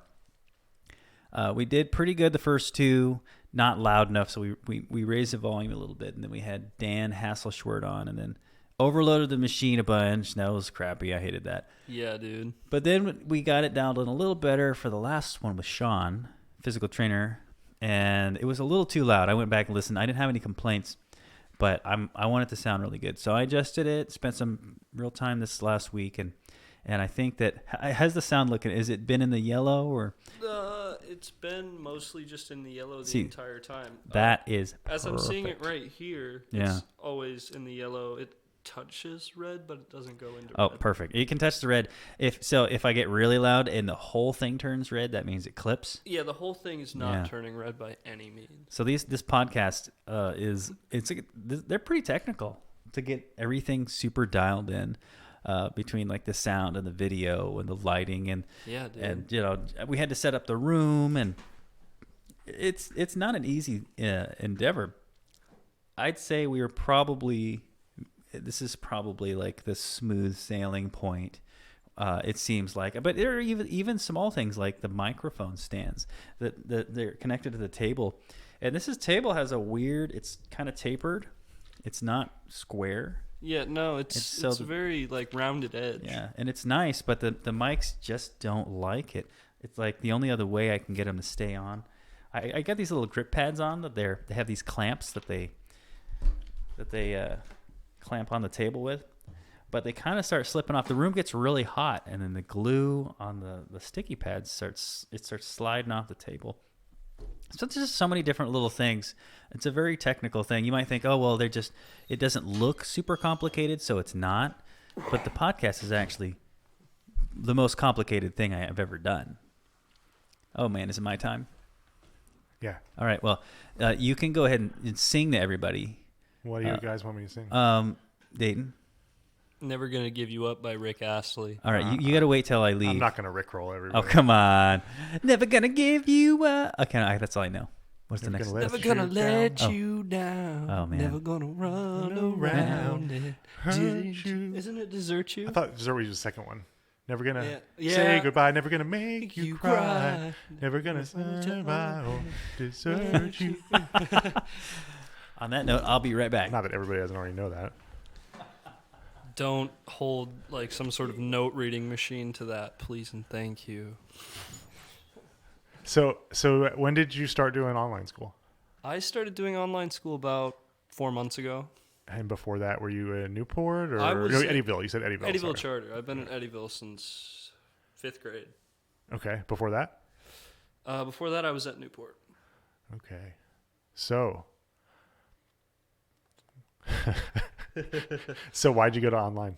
I went to online because I had an encounter with the law. My case got struck down before I even had it affect me personally, but my parents just saw it was a better fit for me to start working instead. Okay. How are you liking the online school? It's easy. It's very easy. For me, I can take 2 hours in a single day and be caught up for a week and a half. Oh, okay. I get 4 classes. Each of them has an X amount of courses. I think each of them has 6 different kind of sets, and then 6 courses for each of those, and each of them is 2 activities apiece. That's interesting. I loved going to school once it got to high school because I was doing whatever I wanted most of the time. That's how I was when I was in high school, but I couldn't manage that the best, so I took a personal choice and decided I'm done. Yeah. I'm ready to be an adult instead. Or closest thing I can get while I'm, as I am. Gotcha. Yeah. I think I'm losing you when you're facing away from me. Well, yeah. Where's the full-time job? Full-time job is working for my dad. Okay. Yeah. Eager Beaver Construction Company. Let's go. Oh, I've heard of Eager Beaver. Yeah. Abe Silvanen. Oh, yeah. Of course. Of course. Welcome back, Mr. Feldman. Oh, man. Yeah. Pineapple. It's good. Yeah, I've been making cider the last, I made it 3 years now. It's been 3 years. I know you had invited me up to Tillamook to do, I think it was cider making that one. Oh, yeah, probably. You could have come up. My girlfriend lives in Tillamook. Shout out to Liz. And I used to be a Vitamix salesman, blender salesman. That's so badass. Yeah, professional blender salesman, man. You've done a lot too. I mean, you've done I don't know what you call, like medical assistant. Is that? It's not the right term. No, like I work with assistant. developmentally disabled individuals, and yeah, that was cool. I mean, it's a crazy job where you can't take anything seriously. You just have to be super chill, as super chill as you can, and lots of patience. Certainly, you got to take some stuff seriously. You just can't take stuff that they do to you seriously. Yeah, you got to do the meds. But the rules about But that's the thing. It's like these people are talking to you, and you just never know what they're. I mean, some of these people, you just never know what they're gonna do or say or shit their pants. I've seen poop squirting out of buttholes that I didn't want to see that. You're supposed to go in the bathroom. We've all seen poop squirting out of buttholes. I mean, you can't unsee that. No. And then you got to clean it up. Yeah, that's a tough job, and big kudos for doing that. I did some sort of light caretaking for my dad. Certainly nothing like my mom was doing, but it's tough. I mean, I think it would be a little bit easier, honestly, if it wasn't family in the. I can't imagine. Just because you feel bad the whole time, because they feel bad. This is my dad. Certainly wasn't expecting me to be doing anything to take care of him. And yeah. I have a lot of respect for people that work with older adults. Yeah, I mean, and for me, it was the ages were kind of random. Right, especially, yeah. It wasn't elderly specifically, but I think that there's lots of things that people should experience to be a well-rounded human being. I mean, it's like when you go to college, and then you get out of college, you have this degree, whatever it is, and then it's like now you're starting fresh and you're going into the real world. Well, people who don't go to college, they go to the real world right away, minus the degree. And I'm not saying the degree isn't any good, but it's just like that real world experience, and it's worth a lot. I've had so many different jobs, and I've had so many shitty bosses. It's like, that's why at the Times, Jeremy Burke, he's a great boss. He really cares about the employees. I mean, he's so busy sometimes he can't really give you a lot of attention. So you could say, oh, that's a negative, but I mean, he's just got a lot on his plate. I've almost never had. I can't think of a time Jeremy said he couldn't give me his attention when he was here. He always will do it unless he's doors closed and he's on the phone. Yeah. But the thing is, like, do you want his attention when he's that busy? Like, sometimes it's like, yeah, that's true. I mean, I'm trying to talk to him, and he's doing whatever he's doing, and like I'm a sensitive guy. Like when with the tone, and it's just like, he clearly does not need me in here right now, yeah. But he'll do it. But it's good experience to have those, be able to know what's good and what's not, and have different jobs, so you can kind of like, you come in right out of college and you're getting to this job, and you're like, you think you know everything because you went to school. It's like, you know a lot, but you don't have. It's a different thing. It's really good to have lots of different jobs too. I've had tons of different jobs. I just realize it's just like, what's really good is the thing that I did, but I just like, Well, I know what you mean. I've been worked for a tree surgeon for months, and a tree surgeon. Yeah. So I wasn't responsible for like doing the real spiking in and climbing the trees and cutting stuff down. I did spike in a few times and do some climbing, but lots of chainsaw work, chopping up branches, working ropes and swinging stuff around. Oh, that is cool. I loved it too. I love that. I mean, my work right now is very much not physical, and I really enjoy physical work.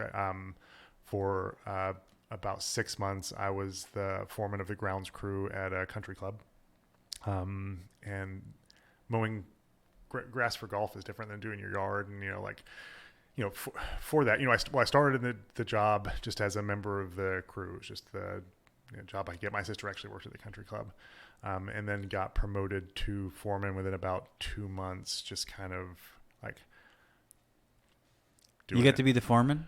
Yeah, I was the crew foreman. Yeah, there wasn't an awful lot of super experienced people, but I kind of taught myself some basic things like how to get along, like these reel mowers that you use to cut the greens, stuff like that working again.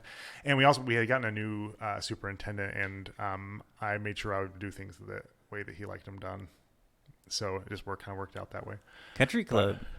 It seems like it'd be kind of a chill job where you get your shit done, and then you can kind of slack off and do stuff you're not supposed to. So, depending on what your job is, so when you work on a golf course, during the summer, at the golf course I worked at, it's Grayson Valley Country Club, it's near Birmingham, Alabama. They have bent grass greens, and this particular bent grass is called Crenshaw. It's a cultivar developed by Ben Crenshaw, the golfer. And it's a cold weather grass. It's a really nice playing surface, but it experiences a wilting phenomenon when it starts to get, and I can't remember the temperature now, but you start to get hot spots on it. And so in the course of a day, if it's under the hot sun, you can get, it starts like it's like a bluish patch in the grass, and by the end of the day, that thing can start to turn brown. Whoa! So one thing you start early in the morning, and you need to get the greens mowed before people are really trying to play on them. You're trying to mow the greens every day, because you don't want to cut.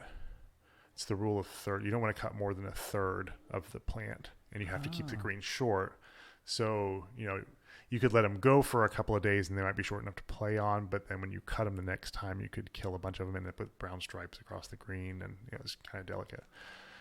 So it wasn't super chill, to be honest. And then to correct that problem with hot spots, with wilting in these bent grass greens, the way you stopped it it's a process they call syringing. And there's a guy who drives around on a cart, a little golf cart with a hose reel on the back of it, and goes up to greens, looks at them to see how they're doing. Really, with every green, you do a little something. You take the hose over to this little valve that's located somewhere off the green, and it's got like a shower head on the end of it, and you hit the hot spots with water directly, and then you walk over the green, and you mist the whole thing, and it creates basically like a layer of dew, and that allows that moisture to evaporate, which carries away. Carries away some of the heat, and it's and then you drive around 18 holes doing that all day to keep these greens from dying. So it was there weren't a lot of places in Birmingham that used bent grass greens. Yeah, that a lot of them sounds would not use good. Bermuda, very like cut Bermuda short. I don't remember why they had installed them in the first place, but I guess one of the reasons I got promoted to foreman was my willingness to do all of that garbage and your willingness to, well, you got to do what you got to do. Honestly, it was kind of zen going around this golf course all day long in this cart, like coming out, like just spraying these bluing spots to keep them alive, and then just like misting the air above you. Like, I mean, it could be physically exerting, but it was. That's cool. My grandfather is buddies with the owner of Abandoned Dunes, and so I actually grew up going there because Grandpa and Grandma and my uncles and aunts were there, and so we go out there, and they had this big practice green for the grass that they were growing, the different kinds of grass, and there's a big pond, and we just drive balls. I've driven so many balls, but not actually golfed hardly. You should do it. It's fun. I mean, I did end up golfing later a little bit. Never the Abandoned Dunes, though, because you had to set up a tee time. I worked there briefly. And you had to set up a tee time. My friends like to play the NBA 2K Pga Tour because it has Abandoned Dunes on does it? And we can play it, yeah. It's cool. It's dope. They have like 6 courses out there now or something. It's like they're all made designed. I don't know if all of them, but there's the last remaining Scottish designer or whatever, whatever that means. It's like the Lynx style or whatever. It's interesting how different the courses are. Like, you ever watched the British Open? No, I don't really watch golf. Yeah, I guess I don't really. It's watch like it's happening right now. Isn't there like some golf happening recently or now? I'm sure there's some golf happening. People are watching golf. Tiger Woods was back. I think that's what it was. People are like, "Oh, Tiger Woods." Did he maybe do really well at the Masters? Seems like maybe I heard something like that. I heard he was injured and came back, and he had nothing to lose, and so he could play like really good. He just have fun. And yeah. Maybe, I don't know. Yeah, I don't really follow it, but me neither. That guy, that's an interesting guy though. Like, I'm not gonna be able to think of the landscape though, but I think it's St. Andrews. Can we put stuff on the screen? Yeah, we can put it on the screen. We can show the audience too. I think St. Andrews is St. Andrews Links. I may have that wrong, but it's where I think they played the British Open there, and it's like sort of like a sort of a birthplace of golf, I think. Here it is. Can we look at the course? Yeah. I actually enjoy golf. I think it's fun. It's hard. It's super fun. hard. I'm terrible at it. There's a lot of different pictures of the course. I mean, I'll put a few up and see which ones you like. Here, they're displayed on screen. I kind of want to see. Are those castles? Are those castles? Yeah. Okay, if you're golfing and there's castles, that does seem kind of cool. I just like I like castles. Even mini golf. So I love mini golf. I think mini golf's really fun. Oh, who doesn't need more mini golf places? Yes, around. You know what? That would probably make the world a better place. How do we get a mini golf place? Yeah, Newport. Who actually knows shit in Newport that there was a mini golf place in Lincoln City for a while, but it closed down. What the hell? We got bowling. Why do people go bowling? We should go mini golfing. They're building that thing on a pad there by the Sea Lion docks. They should put a mini golf thing on that. I'm not sure the thing's on it right now, but right now they just have a bathroom in the middle and some little planters out on the concrete area. That's a story that's coming up that I need to do. There's a bunch of that stuff. I have footage of them building that, by the way. Oh yeah. Yeah. So that's an interesting story. Anybody who knows, the Newport Bayfront, with the fishing docks and everything, where the aquatic garden used to be, the sea gardens, undersea garden. They put all these pilings in. It's just a big cement. What is it? It's like a big pad. It's just a big pad. Yeah, it's a big concrete pad. So I went in there early on. It was all fenced off, and they're building, and I was like asking questions like, hey, can I interview somebody? I kind of want to know what's going on and do a little video and just show the public they were super rude to me. Really? They were super rude to me. Like one of the workers was there, and he was like, yeah, our boss is over here. And then the guy told me stay away and never talk to him again. And That's I'm strange. like, I wasn't being rude. I didn't call him any names. You remember how great those guys were at Port Duck 5 when they were? Oh, they were awesome. Yeah, the Port Duck 5 guys were great. The port people. I don't remember what the port. It was a contractor. Oh, yeah. But also Aaron Brett's the director of operations. Yeah, he was great too. Yeah. No, I was confused, but yeah, the guys that were actually the port Dock 5 got rebuilt. Ken kind of headed that, and I was filming with him, and not the redoing of the port, but we filmed it. The dock. We did some, yeah. And, Ken did that. We didn't build it. We're not builders. I didn't oversee the. No. They had like welders there, and the welder guys were super cool. They let us take pictures, and I was like, "Yeah, give me a thumbs up." And I don't know, it was awesome. We got some good torch pictures. I actually put a little submarine in the water and tried to get shots from the submarine, which some of them were cool. From the submarine. Did we? Yeah, that was cool. Except for it was super sketch balls. Like the boat was like, it was like, oh crap, the tether's gonna get chopped up by the prop. Yeah. Well, at first we were just kind of like to creep along behind them, and then they invited us to. Yeah.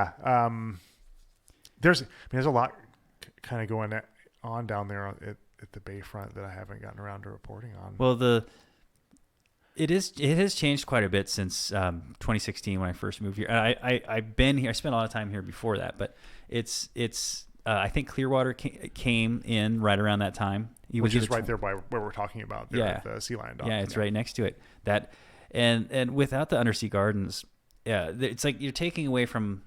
I know that I'm not always the biggest tourist advocate because I get kind of burned out on tourists, but like the bayfronts, it was a cool spot. And then I think they want to put an ice plant in there. Isn't that right? That's what I've heard. I've heard that too. And who knows if it's true, but why are they taking so long? Well, I can find out if it's true on Monday morning, and I'll just put that on my list because there'll be been a permitting process and stuff for this. But the thing is like, we want to put an ice plant in there. It's supposed to be really loud. The ice plant? Yeah. There by the Sea Lion docks? Yeah, it's supposed to be like this really kind of loud, obnoxious thing. The same place? Because it's got... So this place has got, if you go to it now, it's fenced. It looks like it's like the fence it's going to have when it's done, like it's a completed fence. And then there's these cylindrical planters throughout, and there's a bathroom facility like right in the middle, like in a block building. I don't know. Maybe it'll just be for the public to go hang out. But I know it's not though, because it's not by the city. I don't think it's just for the public to hang out. I really need to look into it. I need to see what it is. But it didn't look like an ice plant. I mean, no, it's not done. They would have to start building. But why would they have a bath? Maybe that's just they have that bathroom up for workers to use. I don't know. But they didn't want to tell me anything, and they're really rude. Well, is the bathroom a permanent structure? It kind of seemed like maybe it is a permanent structure. I think when it looked like cement to me. Yeah, that's what I guess it could still. They could build a building around it. Well, that logically doesn't make sense for the contractors. The contractors would throw a huge fit about that. They'd be like, "We have to build around that." Oh, he would know. He's a builder. We'll go down there and take a look at it. They just put a porta potty if they needed something temporary. Exactly. That's what's really surprising. Yeah. So maybe it's well, that's it. That whole pad looks finished though. So if you're going to build another structure on it, you wouldn't have the pad finished. I mean, you would need a. That is really weird. I don't know. Like it's really strange. Maybe they changed their mind halfway. They're like, okay, we built the thing, the foundation. Now this is why I just need to stop speculating on it. Well, maybe they're just building some sort of public attraction.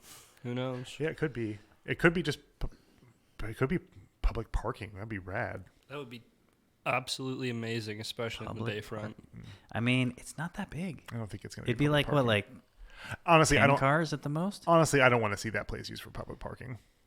I mean, more parking would be good, but it also like right there. Let's park. It's right there by the Sea Lion dock. First of all, I don't really want cars driving by the sea lions all the time like that. I mean, I know they kind of do on the road anyway, and people are out there on the dock, and I love the Sea Lion dock, so yeah, I go out there too. I kind of think technically what we're doing out there is against the law. yeah, right. We're not supposed to mess with the harass. Yeah, and that it's basically behavior that affects their behavior, and they certainly react, especially the people that are out there drunk, like barking at them. And, somebody was doing that last night. Yeah. Hey. Yeah. Man, but they're giant, stinky, loud animals, though. It's like it seems like people would like care less, but I don't know. You don't think they're cute like dogs? They are sea dogs. I totally think about that. Like I'm looking at them. Oh, you're just a big dog in the sea. Especially where there's pads at the Sea Lion docks, just like sleeping like a little dog. Yeah, except for there's shit everywhere. Have you seen these big old turds? I haven't noticed the turds. Okay, well you haven't been there enough. There's big old like they do poop and it's gross. Oh. And it's just like, Well, I knew that they pooped. I was aware of that. so the Bayfront, that's cool though. Have you been up and down the Bay? I went down there and my girlfriend busted me because I left the receipt, but I bought her some earrings for. And Busted you. Well, yeah, I didn't wrap it Caught properly. me being a great boyfriend. Yeah, it was like I went to a store, but I got her some earrings, and so I was exploring it as sort of like a tourist would. Yeah. And there's some cool places there. Have you been to? It's towards the western end of the Bayfront. There's that kind of oddities shop. Yeah. What is it called? Femme Fatale. Femme Fatale. Have you been in there? I haven't been in there. That place is dope. I've heard it's really cool. They had, so last time I talked to them, I worked with them. We did a video with them during the pandemic, and I can't even remember. I'm spacing their names right now. No, what, Kyle? I think the guy's anyway. He's like, oh yeah, we just got a human brain in, like they got a human brain in there, like it's pickled in a jar, and it's legit, but they got all kinds of other stuff, death masks. So you put wax. I guess you melt wax over a dead person's face. Yeah. I mean, that seems like kind of weird. It is pretty weird. But they have them like old ones, and they have some old Ouija boards, like really old. Like this, like if the new ones, I feel like the new ones aren't going to attract any spirits. You need the old one. Yeah. The old one's going to scare the shit out of you. I'm actually kind of spooked out by Ouija boards, man. I've never done it. I did it once, and I was not impressed. Yeah, I mean, the mechanism is pretty obvious. Yeah, but that's the thing. Apparently, I mean, like this is what, sometimes stuff gets a little weird, and I don't know. I've never done it. I won't. That could be the thing, right? It's all stigma. It's all legend. It's all, yeah. I mean, it's definitely Hype. what you do in your mind about it. But the thing is you're holding on to it with your friends, right? So nobody really knows if somebody's moving it or. Yeah, I bet you there are studies of the psychology of Ouija board use. That's I haven't cool. read any. I would like to see some of that. I would do that. That would be so fun. Yeah, I think so too. I would like to write a story about that. Yeah, the News-Times should. They should have like I always think like it'd be cool to have like kind of more. Oh, I guess that's more magazine writing though, isn't it? When you have. It's nice to have a magazine style piece in the paper every now and then though. Yeah. That is fun though. I like those kind of freelance type. Is it? Would you call that like not freelance? What would you call it? Where it's not necessarily like this is about Newport or this is about something in the county specifically, but like we're gonna put something interesting in the paper. I don't know what I would call that necessarily. I mean, maybe a feature or something like that, but it's not like hard news. I think I would just call that enterprise. Enterprise. BuzzFeed article. Or BuzzFeed article. Didn't you like work for BuzzFeed or something? I did not work for BuzzFeed. No, what was it? Who did you work for? You worked for a couple pretty cool. So to be clear, like none of these places, I haven't worked for any of these places. I've contributed to and been paid by them, but I was not an employee of. Oh yeah, whatever. Who cares? You still wrote for them. They published some of your stuff, so that's cool enough for me. Yeah, I don't think that they're gonna hear this. I mean, even if they did, I don't think they would be like, no, because I had some really popular stories for them. So did you? For the Daily Beast, I definitely did. Yeah, I had the Daily Beast. I've definitely heard of the Daily Beast, and I've definitely read some of their. So I covered Bill Cosby's first trial for the Daily Beast.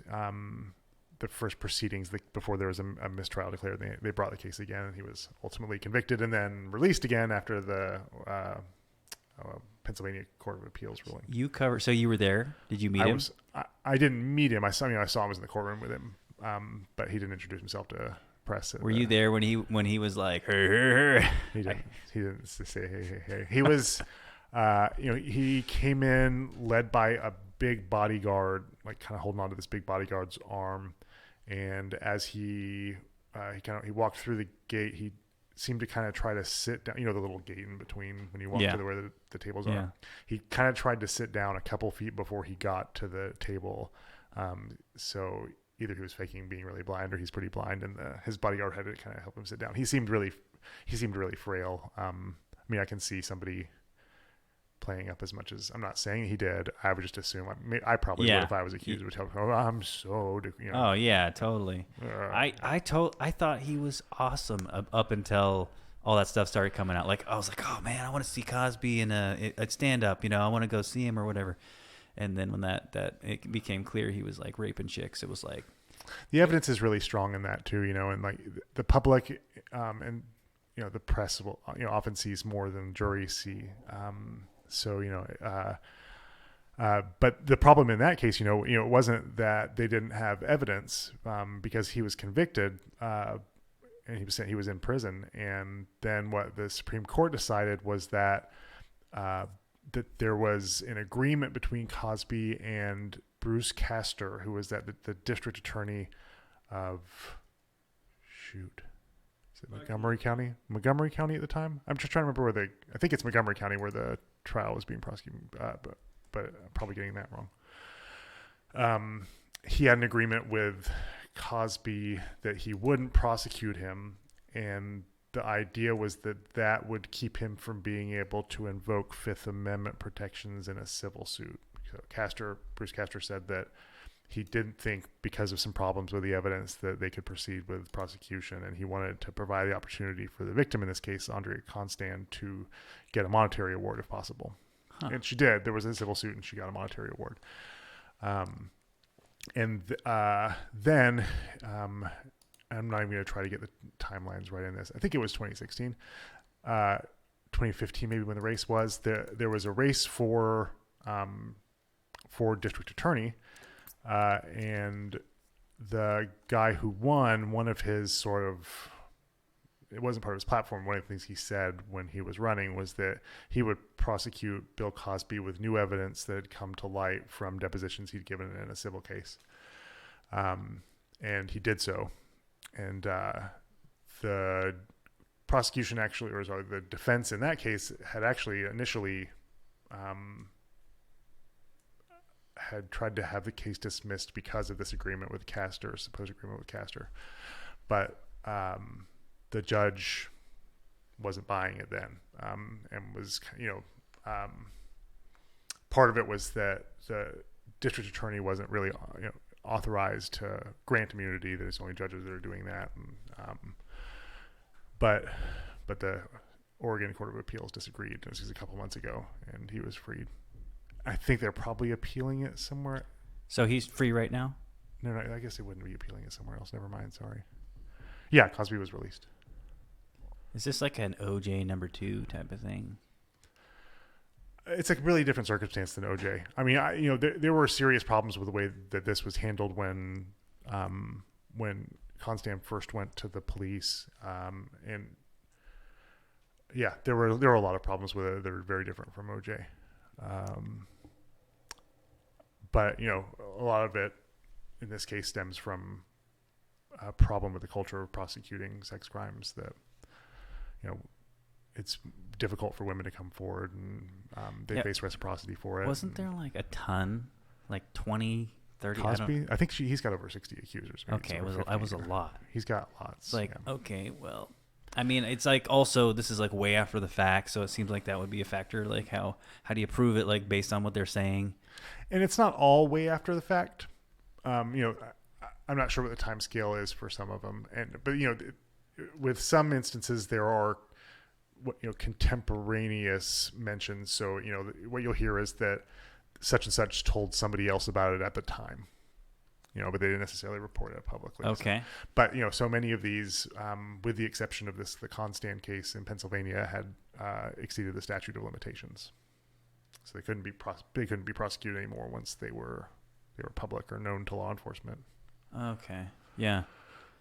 Yeah. So I covered that. I'm not sure why we started talking about that, but covered them for the Daily Daily Beast. That was why. Yeah. Wrote a lot. Wrote stories about surveillance. There was drones. I did write a story about drones that. I've written other stories about drones. I did a blog post actually where I found this feed from a drone flying over the coast of the Gulf of Mexico. It turned out it was actually a recording of a drone feed that they had posted to this website, but it was basically the flight of a Predator drone, and it was a military contractor website that was being used by the armed forces to do training for drone ops. Yeah, there's an Ars Technica article about it that now I can't remember the name of the article, but if anybody's interested in it, the Ars Technica article is better than my blog post about it. But the Ars Technica did an article about me finding the drone feed. Okay. Yeah. That's not one I wrote. I wrote a story about the Hemisphere program. I think maybe we've talked about that before. It's a AT&T metadata collection program. And I'm kind of wishing I hadn't brought it up now because it was going to be complicated to explain it. But it wasn't the first time that this program had come to light. But I think that the original reporting now was in 2013 in the New York Times. But basically this DEA program to cooperate with AT&T to mine metadata for drug surveillance, to mine metadata from calls for drug surveillance. And so the New York Times had gotten some PowerPoints, and that was basically all the information on this program. And the U.S. government would say essentially nothing about it, and AT&T wouldn't comment on it at all. And I ended up finding in some municipal minutes from the city of Atlanta one of these actual contracts between AT&T and the Atlanta police.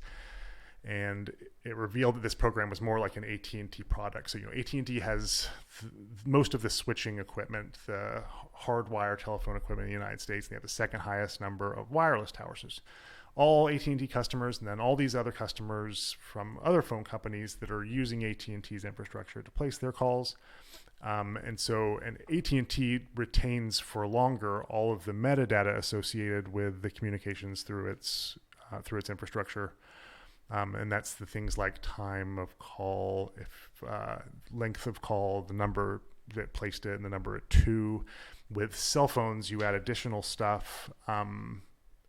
What actually constitutes metadata is some of it's still not legally settled, but things like your geolocation. So you send a text message and your iPhone knows where you are when you send it. So there's lots of data attached to this. So AT&T was selling this service in most instances at $1 million or more per year for each department to provide access with a dedicated company employee to mine this data. And one of the best uses for it is, they call it dropped phone or new phone analysis. It's one of the ways that drug dealers evade detection is by burner phones. You can't go through the process of getting a tap and tracking somebody and all that kind of stuff because they've constantly got new numbers. Yeah. And their numbers aren't associated with their name in official records. So using pattern analysis with this trove of trillions of call data records, CDRs, what this metadata is called, CDRs, they can detect from the pattern, calling pattern, when it's this person who is doing the calling. So you have somebody associated with a certain phone number, and they're typically calling from these places, calling these numbers. Calls are occurring at these times, and the software detects that pattern and says, oh, this phone number is doing the same thing. And apparently it works really, really well. So that was super complicated, but I actually kind of followed you pretty good. It wasn't that bad. And so AT&T is required by law to disclose metadata if law enforcement asks for it, but they're not required to create these big products where they can mine the call records of effectively every American. I'm not all about that. How do you feel about that? The I don't know what you say. The efficacy. Is that right? The ethics of selling your data. Of selling your data? Is that what you mean? Like they're like, okay, it sounds like to me that they're making it so people can pay to mine the data. They're making it, and it's just law enforcement. Just the law enforcement. AT&T would itself do the data, so they wouldn't actually provide direct law enforcement access to it. They provide a dedicated employee. Yeah. First of all, it looks like them providing a product for sale above and beyond this level of disclosure that they're required to give under law, that they can get basically like for cost compensation for. So it looks like they're profiting off of the data, not just getting paid for it, because they have to get compensated for for the work that they do if the government Yeah. asks for it.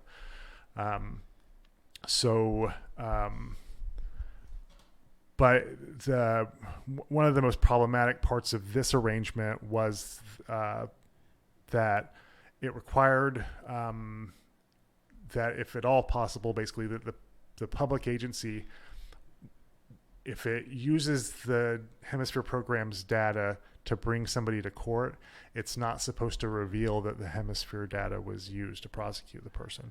And that's a constitutional problem. It requires, then you run into something, they call it parallel construction. So it's like, I'm going to figure out what you're doing and see that you're breaking a crime, and then I'm going to come up with another way by which I could have found that out and create a parallel path of the investigation. Wow, that's weird. So it basically encourages law enforcement to do that in a way. So Weird. that's one of the problems with it. And people have a right to see the evidence against them. So Yeah. Not to the government doesn't have a right to choose what evidence that it presents against them necessarily. So, I mean, lots of big legal questions in there. So that story actually, the story I wrote ended up being cited in what's been called the biggest Fourth Amendment case before the Supreme Court in the last quarter century, Carpenter. Excellent. I still only got paid $250 for it, so it didn't matter. Yeah, I feel like that happens though sometimes. Sometimes if you do good, I've heard that same thing. I worked with a guy who made this documentary, and he only got $500 for it, and it spent all this time and work on it. I don't know, man. I'm not the best salesman when it comes to that stuff. That's why. So I'm working for the Times. Somebody else sells it for me. I ended up working with a really talented journalist, George Joseph, who was much better at doing some of the sales stuff. So some of the later freelance stuff I did, I made more money off of. Oh yeah. It's a weird side skill. Like for me, the whole money thing kind of takes away from the creativity. I hate the business part of it. It's hard being a freelancer where half of your job is to pitch people and sell, and then you still have to do the work product thing. That's one of the reasons why I decided to move to working for a newspaper. And I've seen some people that do that, and they're exceptional at it, but they're killers. They're sharks. Like they're ruthless, and it's like I don't really like them. It's not me. Couldn't be me, right? Yeah, well, you got to really be cutthroat. Yeah. I've had some job. I got a job for a while in Philly as a canvasser for like a clean water advocacy organization that actually wasn't even against fracking or really like a clean water organization. It's just one of these self-fulfilling nonprofits. But canvassing is basically like the way the job works is that you go, they take you in a van and they go to a neighborhood, and everybody gets given like some blocks and sides of the road, and you go knock on doors, and you're asking people to sign their name and contact information to this clipboard, but you're really trying to get them to give you money. And you have a certain threshold that you're supposed to be hitting every day. And they give you, I think it's like 2 weeks at first. And then at the end of the 2 weeks, maybe it was just a week, you're supposed to be hitting this like $150. You just have to get people to give it to you, and you're not going to give them shit. Yeah. It's just long story short, I was unsuccessful at keeping they let you go if you don't raise the money. But it's because I just couldn't. It'd be a little different if I had a product. It's like, hey, I've got to convince you to give me money for this thing. Yeah. But I know that they're not going to get shit from giving money to this place. Yeah. What's my case? Like, hey, it'll be good for me having a job if you write me a check for $50. But there are people that were so good at it, good at doing it. Yeah. They put you with a guy that's super good at it, and so you can learn how to schmooze. It's like you can't learn that. Yeah, they got some special thing they got from birth. Ken, I wanted to ask you a little bit about I don't know whether you want to talk about it or not, but the whole debacle with the DA, and I don't know if that's something you can explain, because I'm just take a big old swig. Just get ready. I mean, it was in the paper, so, but can you kind of break that down for us? Like there was, I don't even know where to start. Like I don't know shit really, actually. Hey, So- I'm gonna head to the bathroom real quick while y'all Cool, do let's that. just I'm just leave- gonna put the camera on Ken. Yeah, Ken, you're your spotlight, permo spotlight now. Oh, great. I'm not sure I really want to. Oh, you certainly don't have to. But like, yeah, I mean, you know, because there's there was a dispute over a detective position that was put on hold by the county commissioners after it had already been offered and accepted by someone. And that's sort of what surfaced a few weeks ago, but there's an underlying situation with the district attorney's office and commissioners and county staff that's more complicated to explain, and without preparing for it better, I don't really just want to I don't want to launch into it. And there are still pieces of it that I don't understand. I've got a public records request into the county for communications because we've seen some emails and stuff like that, but it's been, with the exception of some stuff that the county gave at one of their meetings, everything has been presented by one party, and like they select which emails they share and all that. So I want to be able to see the full picture. yeah. One way or another, there seems to be some relation to this circumstance to the 2020 campaign. Yeah. For district attorney. Some of the parties involved in the overall situation, not necessarily the detective thing, but maybe in some ways the detective thing, I don't know, were on opposing sides. So, I know that there are concerns of parties, the district attorney's office and the, I can't quote any commissioners as saying so, but the county is concerned about employment actions having to do with campaign opposition, and I think the district attorney's office feels like some of what the county has done and the county commissioner's actions have to do with their political opposition to her, or their opposition to her. Oh yeah. Sounds complicated. Yeah. Well, I just don't want to. I'd rather Lainey explain for herself and the commissioners explain for themselves their positions on these things in the context of a podcast. Yeah. And I would be more quoting them if I was writing a story about it. So there's a lot going on. It is complicated. It's not just the detective position. Is this still ongoing? The detective position, that situation was resolved. The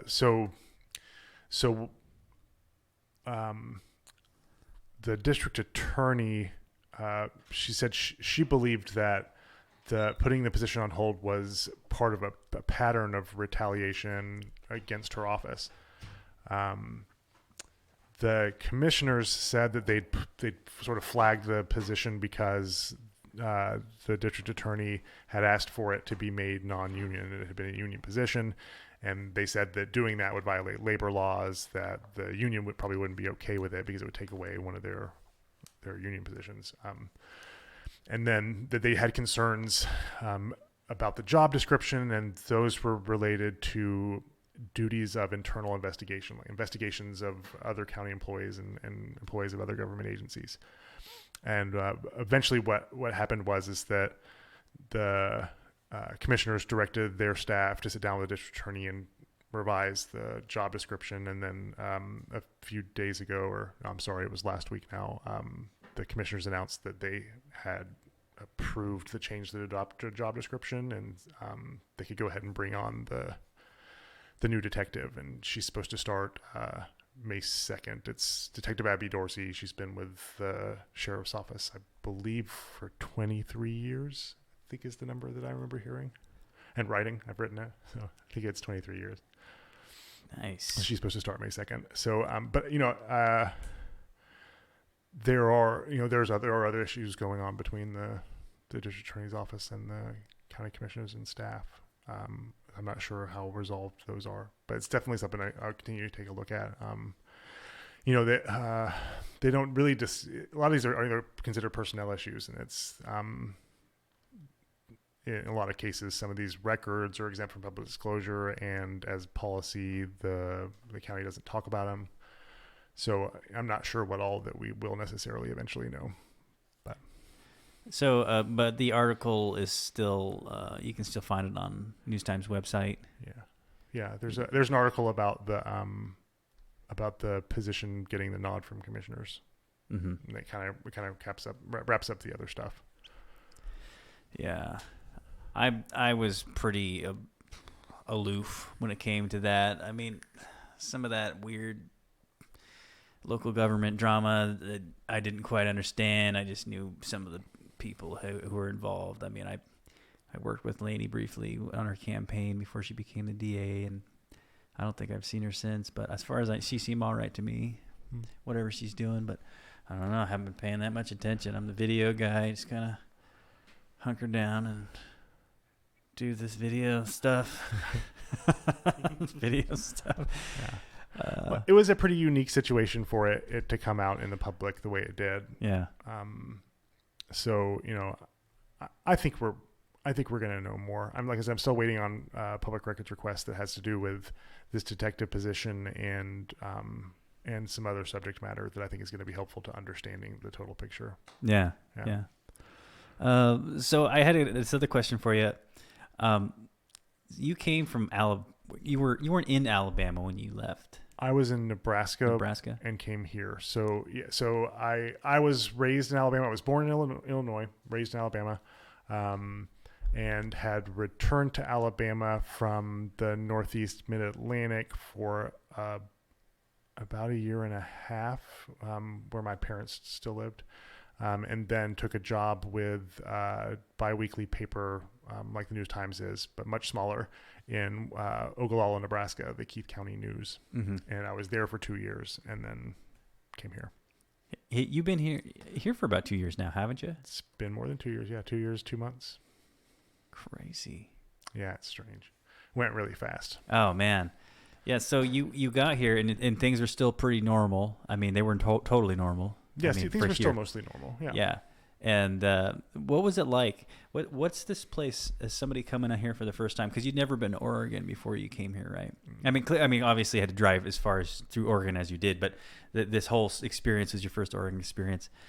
What's it like here in Lincoln County, Newport? I mean, you didn't just you kind of drove, you kind of checked it out. You said you went up to Lincoln City. Well, I stayed in Lincoln City for 3 days because that was the only hotel room that was eventually available, and then there was seriously the whole freaking county. There were probably a few more, but it was seafood and wine weekend, so I couldn't find one in Newport. And then one of a weekly stay place opened up the Monday after seafood and wine, so I was there for a while. But I mean, I pretty much came to Newport, and then I was in South Beach for about a month, and then in Central Newport. Yeah, I remember I went to your South Beach place. Yeah, I got hammered when you guys came over for that first time. Well, you had Smirnoff, and we had a previous reporter with us, and we were just, let's hang out with Ken. And went and got South Beach Fish Market. It was delicious. South Beach Fish Market. Shout out to South Beach. Oh, man, that popcorn shrimp I had never had popcorn shrimp like that before and I had it for several days in a row afterwards. And none of them were quite as good and crispy as that one was, but I love just like big clusters of it together. I've not had that. You haven't had the popcorn I always shrimp? get the fish and chips. I get the wild catch and chips. It's so good. It's just like, once I try something that's really good, it takes a little while for me to go to different things because it's like, I know it's really good. I do the same thing, yeah. But I did where else was I? I was going somewhere else and I was doing the same thing, getting the same thing. I was like Euro guys right over here. I always get the Euro shawarma. Mm-hmm. That's what I would always That's get. the best thing. It's like just like a burrito with a gyro inside of it. Yeah. It's so good. I don't like the pita as much. No pickles. No, they put pickles in that? I didn't even realize. Yeah. The sauce is so good. I got the combo kofta plate yesterday, and although I've got to say, gyro guys, the wait was a little bit ridiculous. But I think it was about 30 minutes until they brought the plate and set it down in front of me. And I had just I left here at about 4:15 to go just grab something real quick before we did the forum. And I ended up, they brought it. I got to stab my fork into a couple pieces of it and walk out the door eating it and come back over here. But it was delicious. The kofta plate, the combo plate, which is the chicken and the... Oh, man, their food's so good. We went over there and filmed, and took pictures. Jeremy took pictures. Jeremy Burke, the publisher, is a photographer. He's an amazing photographer, and he's opening a gallery. He's been slowly opening a gallery for like a year. Yeah. I think it's getting close to being officially open, but in the News-Times, it's called the Cove. We were going to have an official opening, and then we delayed that when we had more COVID cases. Oh, COVID killed it. That's right. Yeah, COVID did a lot of things. Yeah. But yeah, come to the Cove at the News-Times building and check it out. He's got some great shots, but he was taking pictures there. We got to try. It's a cool thing when you're taking pictures for restaurants. They always make all their food. Yeah. Most of the time, you get to try it. You just give it to you because it's like, well, we're not going to eat it all. We get this food all the time. Yeah. And they like this meat on a stick and all this crazy. I remember there being lots of cherry tomatoes, and I don't really like cherry tomatoes, so I didn't like that part. But everything else was amazing. Yeah, I'm not a big tomato guy either. Yeah, it was like, I ketchup, I like pasta sauce. No. It's just something about, I'll Salsa. have it in a soup. Salsa's great, but it's just, I don't like a cherry tomato in my mouth. Yeah. That's bad. If it's cut small, I'm a picky guy. I used to be way worse. How about you? I've gotten to where like I like a cherry tomato like right off the plant. Like if somebody's got one, I'll just pick it and eat it. And it's just like a little, I don't think it would taste different. It's just a little different experience. It is a different experience. And it's fresh, and it's, I guess it's mostly about the fresh, but it is cool. But I would do that too, but I did maybe like once, twice max. If I was super hungry, I'd probably be okay with it. Yeah, food. We could talk about food all day, man. I actually kind of want to talk about more food. Where's your favorite place to eat in the county? I'm not going to say Newport because I know that folks are like, I don't want to pigeonhole us. I can't say what my favorite place to eat is. I can say that, some of the best meals I've had locally is Sorella. We got a couple of dishes there a couple of weeks ago. Now I can't. Clams and it was a rigatoni. I think was the pasta that I got. Really delicious. Sorella is good. Drift in. The seafood chowder. The seafood chowder is great. The crab cakes are really good. They have this. I think it's called the Californian. This scrambler that's really really tasty. Let's see. That's a really hard question. Huh. I think Local Ocean's really good, of course. Oh man, Local Ocean, everything is good there. They're just I can't afford to eat there. Yeah. You're gonna be poor. You're gonna be poor when you come out, but your belly's full and your big smile. Yeah. No, I'll just go to the grocery outlet. Yeah. Yeah. I hardly ever cook. Almost the entire time I've been here, I just pretty much haven't. I've been eating at fast food places, and I can't. So I don't do fast food places all that much. Honestly, and this, like my most frequent meal is a bean and cheese burrito with a side of beans and rice from Oscar's. I like Oscar's. Yeah, Oscar's is good. You can I had a buddy, he was all about it. It's like, you can deep fry any burrito. So I started deep frying burritos. And I didn't know about the deep frying. Yeah, any burrito. We'll deep fry it. I don't think I want a bean burrito deep fried. Dude, because it crack open and just kind of spill out. You want it to be more malleable, you should try it first. I asked them to grill it one time, because one thing I've noticed is that the bean burritos from there are never as hot as I want them to be on the inside. So every time I get them, I microwave them when I get them back. I asked them to grill them. And they probably wait too long. The other thing, we're almost out of time. Yeah. We got to cut it off at 3 because Anchor won't let me publish it on Spotify if it's over 3. I made that mistake with Abe. It's only at 2.5 now, but I think we should. 2 minutes or 2 hours and 23 minutes. Oh, we're not at 3. No, but we should probably wrap. Yeah, it's feeling like. But I think we should pick a final subject and see if we can really get our balls into it. Okay, before the final subject, La Roca. La Roca. What about La Roca? Spicy shrimp burrito. It's my favorite burrito. You did recommend one that you said was really good. I couldn't remember what it was called. I want to try it. Oh, Huevo con chorizo. the eggs and chorizo sausage. Okay. That does sound super good. That's like a breakfast one. Yeah, we have it all the time. It's delicious. Yeah. And the potato burrito with the green salsa. Make sure you get 2 green salsas, and you just put the green salsa on every bite. I like the green salsa on every bite. Yeah. I was hungry when we started. I'm hungry now. What are we gonna eat though? I wonder if we could all the places close so early in Newport now. You just got a few like Newport places Cafe. They still open late. I wonder if they're ever think going to they're go open back to till 24. 10. They used to be 24/7. Yeah, I remember. I wish they'd go back to that. Is that a booty call? Yeah, I've got to go. I got to go here in a minute. Oh, do you? We should probably wrap. Yeah, I should wrap it up. Yeah. Let's wrap it up. Dayton over here's got bedtime.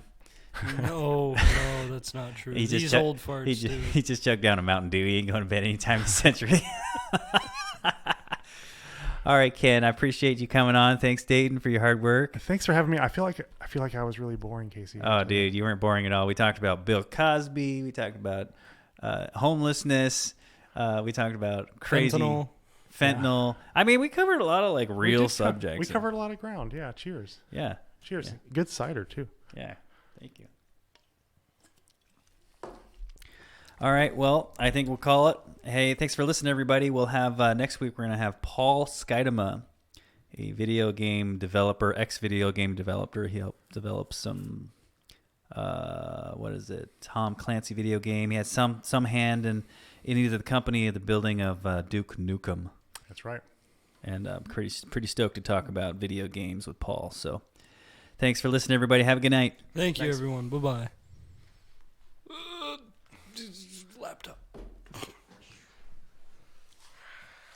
Sweet. Oh, hold on. Let me get a picture. Yeah. Are you getting a picture of us? Hi. Casey's about to take a picture. We like literally just signed off in the conference room. I am in the conference room. The conference room at the News-Times office.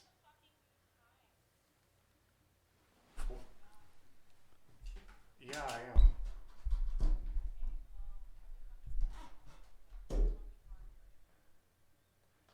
Then why wouldn't I be here?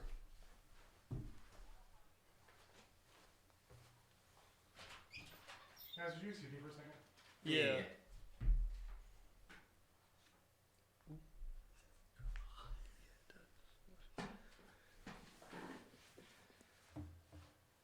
Let's see if we'll try.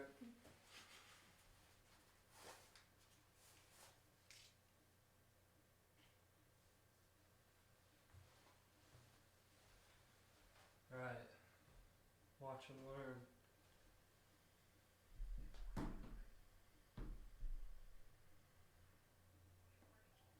You got 2?